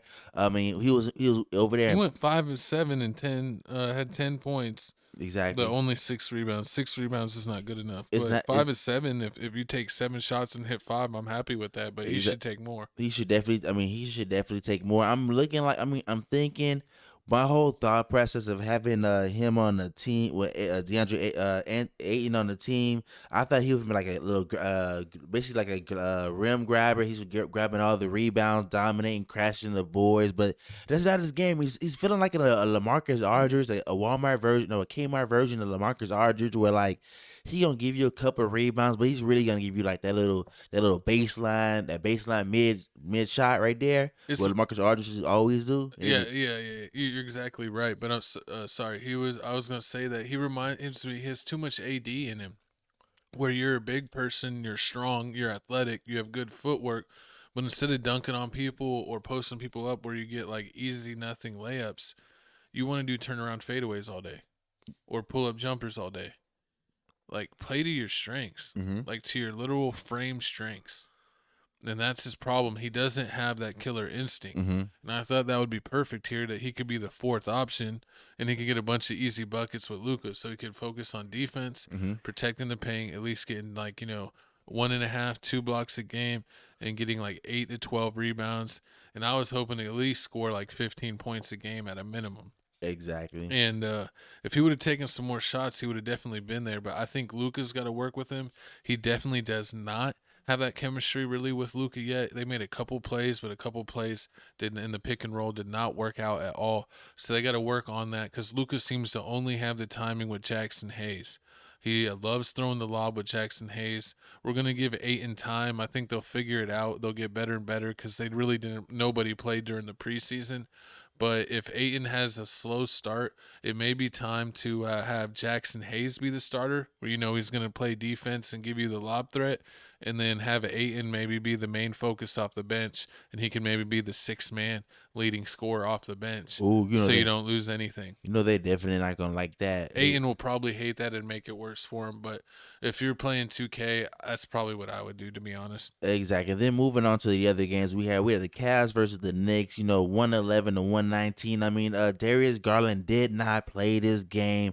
I mean, the way that Donovan Mitchell played during the game, he was definitely trying his heart out, but I mean, it just wasn't enough to win the game. I mean, you definitely have looking at the stat sheets right here.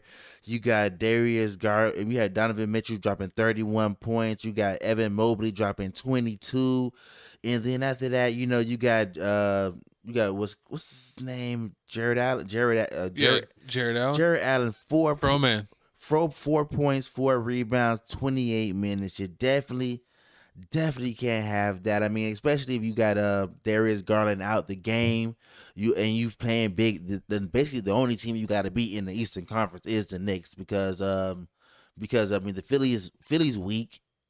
I mean, the way that Milwaukee, too many injury concerns. Yeah, exactly. Milwaukee's not built for it right now. They don't got the point guard for it. I don't see them having. Celtics are rebuilding. Jason Tatum's not there right now, and they got rid of a lot of their players. Exactly. So, do you have anything else on that one? Oh, not a game. What's the next game?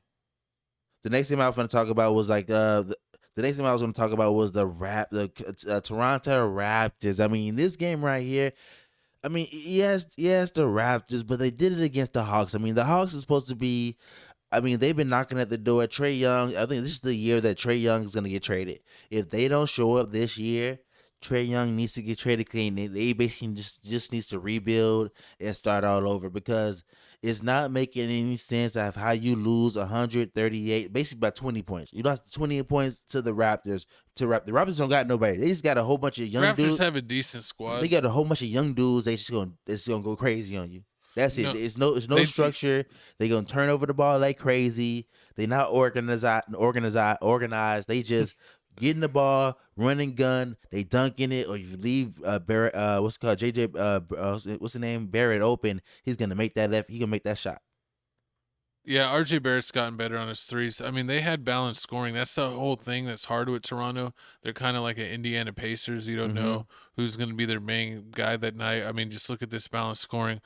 Scotty Barnes had 22. RJ Barrett had 25. Quickly had 13. Shout out my boy Quickly. Ingram had 16. Ingram should have scored more, but he made 7 of 16, which isn't bad. And then that Podol dude had 14. So that's pretty balanced. And then Grady Dick had 21 off the bench. And no one else from the bench. They had a guy at 7 and a guy at 10. But yeah, I mean, really balanced scoring from them. So that's going to make them tough to guard. The Hawks had 4 guys in double digits in the starting lineup. Johnson had 22. Trae Young had 22, 5 of 14. So he really struggled from the field. Porzingis had 20.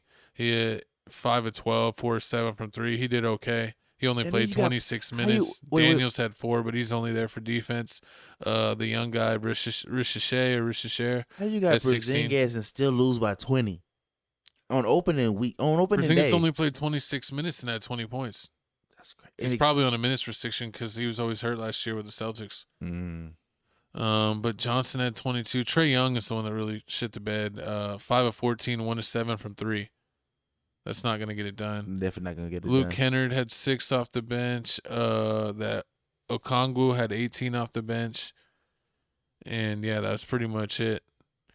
Yeah, so, I mean, Atlanta's going to be good. I think they're going to be competitive. I think the Raptors just had too many people going and overwhelmed them, excuse me. Do you want to talk about the Cavs-Knicks? The Cavs? We just talked about the Cavs. We had the Cavs versus the Knicks. We just talked about that.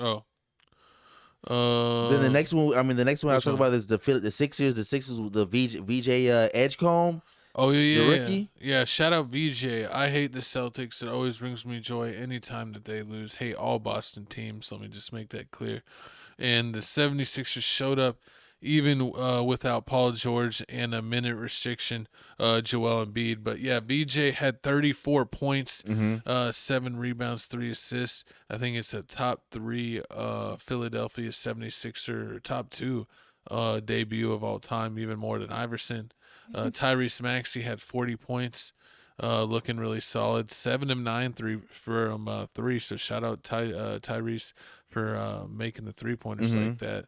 And then Joel Embiid only had 4.6 rebounds in 20 minutes and shot 1 of 9 from the field, 0 of 4 from 3. I don't know if they're going to be able to rely on a rookie to have that scoring and have Maxey score 40 every night. So they're going to. I know Maxey can score at least 30 every night. VJ's probably going to be able to score 20. But Kelly's got to score more. He only scored 10 off the bench. They got Grimes, who I really like. He only had 10 points, 3 of 8, 2 of 5. And then no one else did anything. And they got Andre Drummond still playing. Some dude named Bono I've never heard of. And Jay Walker. I got to see. I got to get more in tune with their team. True. And then the last team I want to talk about is the last game. The most embarrassing one. The one that you would have never thought came. My coach is going to be surprised that I talked about Hornets? this. No. The Pelicans? The Utah Jazz spanking. Oh, my God. The Clippers. Oh, yeah. Shout out the old man Clippers. The old man Clippers. You know we got into with the old man Clippers. The old man Clippers. They got Chris Paul. Well, Chris Paul, James Harden played 29 minutes. Zubac, Bradley Beal, Derrick Jones Jr., Collins, Chris Dunn, Brooke Lopez, Batum. And none of the other guys are good.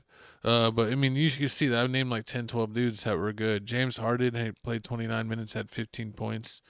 Kawhi had played 29 minutes, had 10 points. That's crazy. Only shot 3 of 9. Zubac had 19. Beal had 5 points, 2 of 5, and only played 20 minutes. Derrick Jones Jr. had 12 points, shot 5 of 7. He did okay. Collins played 28 minutes, had 14 points, 6 to 12. Dunn had 0 points. Brook Lopez had 15 and 17 minutes. That's crazy effective. 5-11 from 3. He was just letting him fly. Who? Brook Lopez. Golly. 15 points in 17 minutes, 5 of 11 from 3. He took 12 shots. 11 of them were three-pointers. He says, "This is what I do on this team. I play defense and I launch threes." They did lose. They did lose John Collins, so they do need somebody to fill that role. And he used to just spot it up on the side and shoot threes. So I'm surprised they giving that to Brook Lopez. No, they have Collins. Who? The Clippers. No, I'm talking about the Jazz. Utah Jazz had them. Oh yeah, he was on the Jazz. He was on the Jazz. He was the only really person that was scoring like that, and he was just stand on the side and just like shoot the three. And since he's gone, I'm surprised they gave it to Brook Lopez, old self. Brook Lopez is on the Clippers. I mean, not Brook Lopez. I'm surprised they gave it to who did the 5 for 11? Brook Lopez on the Clippers. I'm surprised he did that. Yeah, he was on the one of many million people that are on the Clippers this year. What John Collins did on the Clippers then? 28 minutes, 14.7 rebounds, 6 to 12. He comes off the bench, 1 and 2 from 3-point. That's crazy. It's crazy that they're gonna keep probably have 7 or 8 guys that all play 25 to 30 minutes. They're just gonna spread the wealth, do it by committee. That's man committee. It's funny. The YMCA club, but they failed because they could not. Who could they not guard? Laurie had 20. George, the young guard, had 16. Kessler had 22. Sensabaugh had 20. I'm not really familiar with him. And then Hendricks, power forward, had 13. So they had a bunch of people that had 10 to 20. So I guess they just kind of won by committee. So shout out to Utah. They were not probably picked to win this game, but they were at home. This is a horrible lineup. James Harden, I don't know what's going on. They too old. But y'all comment down below how y'all feel about the first few games of the NBA season. What you rating the scale of 1 to 10 so far? Oh, I don't know if we talked about the Lakers game, but that was an absolute garbage. It's about Ayton. Oh yeah. Well, and I wanted to talk about Jimmy Butler shooting 15 free throws by himself. Everyone was talking about how he was just flopping the whole time, not even trying to make shots, just foul baiting. And then everyone was trying to flop and doing illegal screens. And Marcus Smart, sometimes he was embellishing it a little bit, but it's because he wanted to show how many illegal screens they kept on trying to do to him. But the officiating of that game was crazy, but no one showed up besides Luka. Austin Reeves showed up a little bit at the end, but man, it was crazy. He scored 40 points. If any of his teammates showed up, or they would have made a little bit of their free throws, and the refs really not helping them, all those things going against them, and they lost by 10 points. So it shows you they fixed 1 or 2 of the 4 or 5 things that they messed up, and LeBron didn't play. They definitely win that game. And some people on the Warriors had the game of their life that normally don't do that. So, it's all good. You figured, the Lakers are rusty. They, again, were one of those veteran teams that really did not play any of their real players to build any type of chemistry during the preseason. I mean, Luka, I think, only played 1 or 2. LeBron didn't play any. Reeves really didn't play much. So they definitely got to work really quick to build that team chemistry so they can put a better effort out. Definitely. But speaking of fallen kings, let me move out of the way so they can see all this. We got LeBron and Westbrook brief being ignited by a book. It says, "I hate that fake shit. I just can't do it." Russell Westbrook reportedly grew tired of LeBron's fake behavior during their time.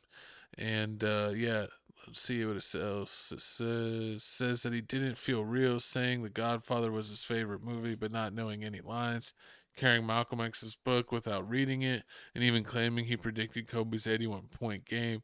It made Russ see him as being fake. Is this a video? Yes. So we're going to play the video and then let you know what we think about LeBron being fake.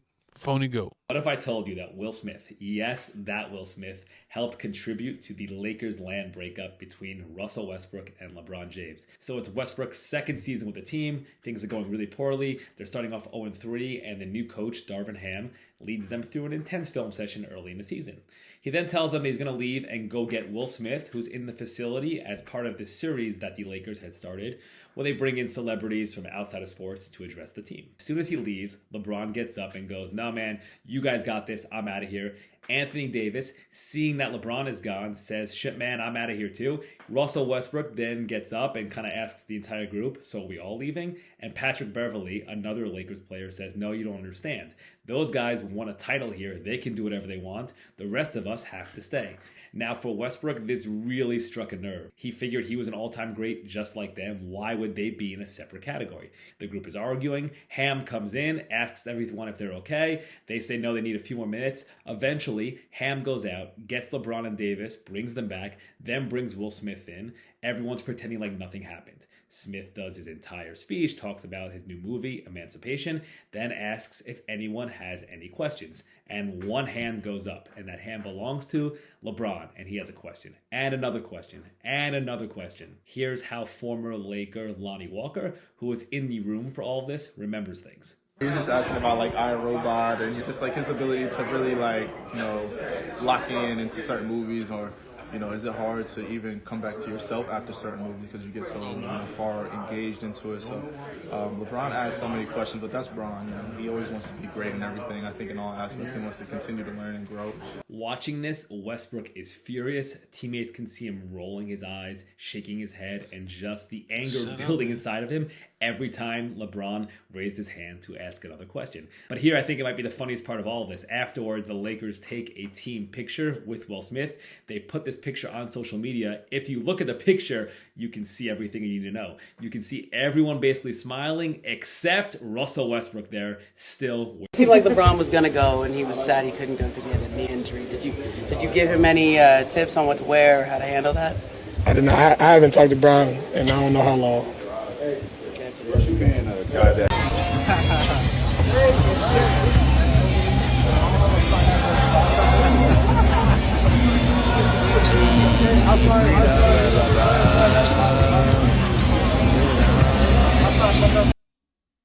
I don't know why that was so loud. Got the Hobie. How you skip the Laker jersey? He said And a Hollywood ending. This is a book that's causing all the drama. Exactly. So if you didn't know, man, this sports reporter, Urine, what's his name, is basically just published a book called A Hollywood Ending the Dream. You just called this man Urine. How you pronounce his first name? Uran. Uran. Yeah, Uran. Uran, whatever his name, Wutzman basically wrote the book called A Hollywood Ending the Dream and Drama of LeBron's Lakers, basically where he's focusing on one part of LeBron James' career with the Lakers. It was after they won the bubble championship. They had Patrick Beverley on the team, Dwight Howard, Westbrook on the team, of course, AD. Caruso was on the team at one point, and then that's when they brought in Tucker. Was it Tucker Carter? What's his name? The fat dude that ended up getting traded to the Bulls. Yeah, Tucker. Tucker, yeah. I forgot his name. Tucker. Horton Tucker. Horton Tucker. So basically, he's a reporter. He spoke to like a whole bunch of people. He's basically wrote a tell-all book about the experience of working with the Lakers, and he basically killed Russell Westbrook in this whole one chapter in the whole book where he talks about how like Russell lied to the team, how he lied to the team, told the team how he was gonna improve, how he's gonna work on his 3-point shot, and then as soon as game started, he just said forget all that. He wanted the ball. He wanted the ball as soon as he got the rebound. Instead of wanting to give the ball to LeBron, and then he start the fast break. And, like he do other things like Steph Curry does, like run around, set screens, do that. He was no, but the thing is like I understand Russ's frustration because like Russ is best at pushing the break. It don't matter about that. They could take turns doing it, but he should definitely start off. And with LeBron being old, he doesn't need. The whole thing is that he gets tired that that he has to bring the ball up the court every time, and that he has to run the whole show on the time. And Anthony Davis never really took the reins to lead the team. And it's like, so this should all be to help LeBron's longevity. True. But then LeBron looks at it, it's like, oh, why does Russ get the ball? Because Russ is a point guard, and he's a Hall of Fame point guard, and it should be his ball to bring up the court. Yeah. Plus, Russ is not really a shooter like that. LeBron is actually a decent shooter from three, so it only makes sense for Russ to be running the action. And if someone's open like LeBron, then he can hit LeBron for three. They can run pick and roll and get a lob if LeBron wants to lay up or dunk, or they could do a pick and pop or run a play where LeBron gets open or ends up being open, and they could swing the ball to him and get him an open three. But if the ball swings to Westbrook, he's not going to do anything from three.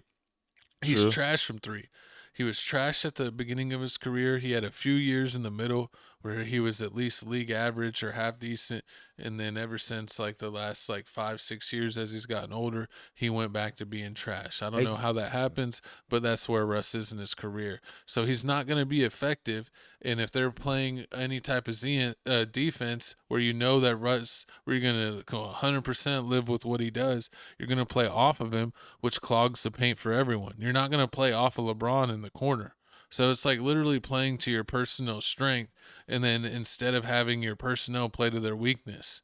Like it literally didn't make sense. I mean, I understand that part, but with LeBron James thinking, he was probably thinking like, you done did that little triple double thing. You should already got that out of your system, so you should be able to play in the system. Now you seen that, you did that, you didn't win. I won a championship. You should play my way. My way works. You see how we got a ring for that, and you see what happened. He didn't play the way that he wanted to play. Alex Caruso played the way he wanted to play. Alex Caruso did everything that LeBron James wanted to do, and that's why Russell ended up going on the bench because, like you said, he can't shoot the three. You lied. You said that you were finna come to the team. You sold us a dream. You said that I'm gonna work on my shot. I'm finna improve. I'm thinking like you not like all these other people. You're not like what like Kobe used to pick at Swish Parker like he's a bum. Like he ain't gonna be a bum. Like you came like you did the triple double thing. Like I'm thinking like I'm gonna work on my three. At anybody in the NBA, I should be able to believe you because you know what level you should be on, and you didn't do it. And you didn't do it multiple games. So you understand what you're saying? Like, yeah, well, you should know Westbrook, like he can't shoot threes and all this. So like, yeah, I understand that, but at the same time, I understood like you lied to me. You told me like you're gonna work on this. You didn't work on this. Yeah, if he said he was gonna work on it and he didn't, then that is a bad on Russ. But definitely once they understood where his level is at, that was probably their bad on execution. And that's when they benched him and put Caruso in. That's their bad on their execution. But yeah, Caruso as far as fit is definitely a better starter. But it's really the Lakers' whole fault because I didn't think that he really belonged on this team. And he lied to him. That's what they believed on him. That they were going to get him. And I know that he said that he lied to him, but like, why else would you sign him? Only reason, like you said, you know this about Russ. So the only reason why would you sign him then? He had to tell you something. Because you feel like, he's a Hall of Famer and you had a Hall of Famer to another Hall of Famer, so it should end up good. He should do something. He should do something. He should improve but he's a Hall of Famer, but you know what he got. So if he's a Hall of Famer, you know what you got. He had to tell you something. He had to tell you something to show you something to make you believe that he should be a fit for this team. So what did he tell you? I don't know. What did he tell the Sacramento Kings? He lives in the West Coast. He lives in the West Coast. DeMar DeRozan lives in the West Coast. They got that culture. Then he's cool with like somebody else on the team, the staff team. We just baptized the Kings last week for signing Westbrook. He should have went to a whole bunch of other teams that had needs. He actually should have went to Houston. He should have. Because then he could have been the starter. And everyone else could shoot on that team, so he would have been fine. But it would have been even worse. It would have been another person that can do things. It's like he's just a shorter person that can do the same thing. It would have been him making up with KD. That's it. That's all it would have been. That would have been a brought a tear to everyone's eyes. That would have. I mean, yeah, you got. So I mean, it depends on what you want to do. Do you want to play with KD or do you want to live close to your family? I believe that Russ messed up, but I also believe that LeBron's not the easiest to play with, and this is not the first person that say that LeBron's kind of fake, and that like he'll bring out books to act like he's reading some book, and then you're like, oh, you read that book too? And he'll be like, yeah. And they're like, oh, and you start talking about stuff. And he's like, like, oh, he doesn't know jack crap about this. I mean, but what's wrong? What's wrong with being a people pleaser? That's how you end up with the red light district. Nah, it's not. I mean, he's just being a people pleaser. I mean, because like LeBron James said, no matter what. I would rather be like the real GOAT. Michael Jordan? And say, I don't care about politics. I'm just going to stick to playing basketball, telling kids to read and stay off drugs. Or I could be like LeBron and be a fake activist and act like I read these books and I've never read them. True. Or you can be like Russ and keep getting traded to team. So I mean, it's different ways you can do it. LeBron's from team to team. It's by his choice. He don't got that narrative. Yes, he does. He doesn't have the narrative He's like a everybody team else. hopper. Nah, she's not like that. Just like you never get with the homie hopper, you never trust the team hopper. Team, you got the team hopper. When you think of team hopper, you think of Kevin Durant. You don't think of LeBron James. I think of them at the same time. Because you're a hater. Because I hate both of them. Exactly. No, I actually like LeBron, but I just like he's definitely one of the greatest players of all time. He's just not Jordan. And he's better than Jordan. No. He didn't quit. That shows you how great Jordan was. He quit. He literally took time off to play baseball and like and shut up over there. And he had a rest. And he was the only person to do 2 3-peats. Kobe failed. He had a rest. Kobe failed at what are doing you talking 2 about? 3-peats. Kobe went to 3 championships in a row. He won 3 championships in a row. He tried to win 3 championships in a row, and he lost one. He quit. I give you the first year. He quit because his dad's situation and all. He wanted to fulfill his dad's dreams. And then he wanted to play baseball. And then what about the second time he quit? He quit the second time. Well, that was because of the owner wanted to. You sound like Stephen A. Smith. Yeah, but we're in person, so I could judo chop you in the neck. Well, I no, guess. But that's because the owner wanted to break up the team. They said he was breaking up the team no matter what. So Michael was like, screwing this. But we don't have to talk. Everyone knows Michael's the GOAT, and it's not even close. Comment down below who's the real GOAT and make sure to hype up the video. How many defensive players of the year does It's not about that. How many rings does Robert Horry have? So you can talk about number counts. How many rings does Robert Horry have? You have to at least average over 25 points a game to be in this conversation. 1, 2, 3. Move the goalposts. Let's move the goalposts. No, that's just you tugging on LeBron's goalposts. You're a LeBron sexual. LeBron That's James. what plays in your head all day. Let's suit to LeBron. All hail King James. Hold on. I got something for you. Stupid. Nah, but man, this is a great show. I hate to bring it to an end, but it's not the end. It's new music. The outro. End of the topics. It's new music. The music section. Exactly. It's a music section. New music Thursdays. Here's where we keep you up to date with the latest music that came out this week. I didn't even need an extra picture. I was like, we got the jack-o'-lantern. Hey. Jack, and you're correct. Shout out music mix number 5. My co-host added Montana's 300 cousin, Montana 700, and he made the playlist. Just shout out all the Montana. White One sounding like Jeezy. Dallas people. They're doing in the back. That's the head. It looks like Head Hunter Audubon. In Love with the Coco. Genesis. Yeah, OT Genesis. Yeah, is this OT Genesis cousin? You got jokes. You could be, but you got jokes. Everybody's related in the music industry. But moving on, OT Genesis is your cousin. You got jokes. Moving on, we got all the music that dropped this week. Isn't he from Florida? Who? Oh, he's from California. Oh, that's right. He's always doing the crip walk. But shout out to the music mix being the same because our co-host, my co-host made us push the show back a day, so we are actually able to film that the same day. But it's all right. So we got the new music here. Ty Dolla $ign, Kodak Black, Rod Wave, V's, Gucci Man, T-Pain, IDK, Hurricane Wisdom, Lil Got It. Comment down who was your favorite drops from this.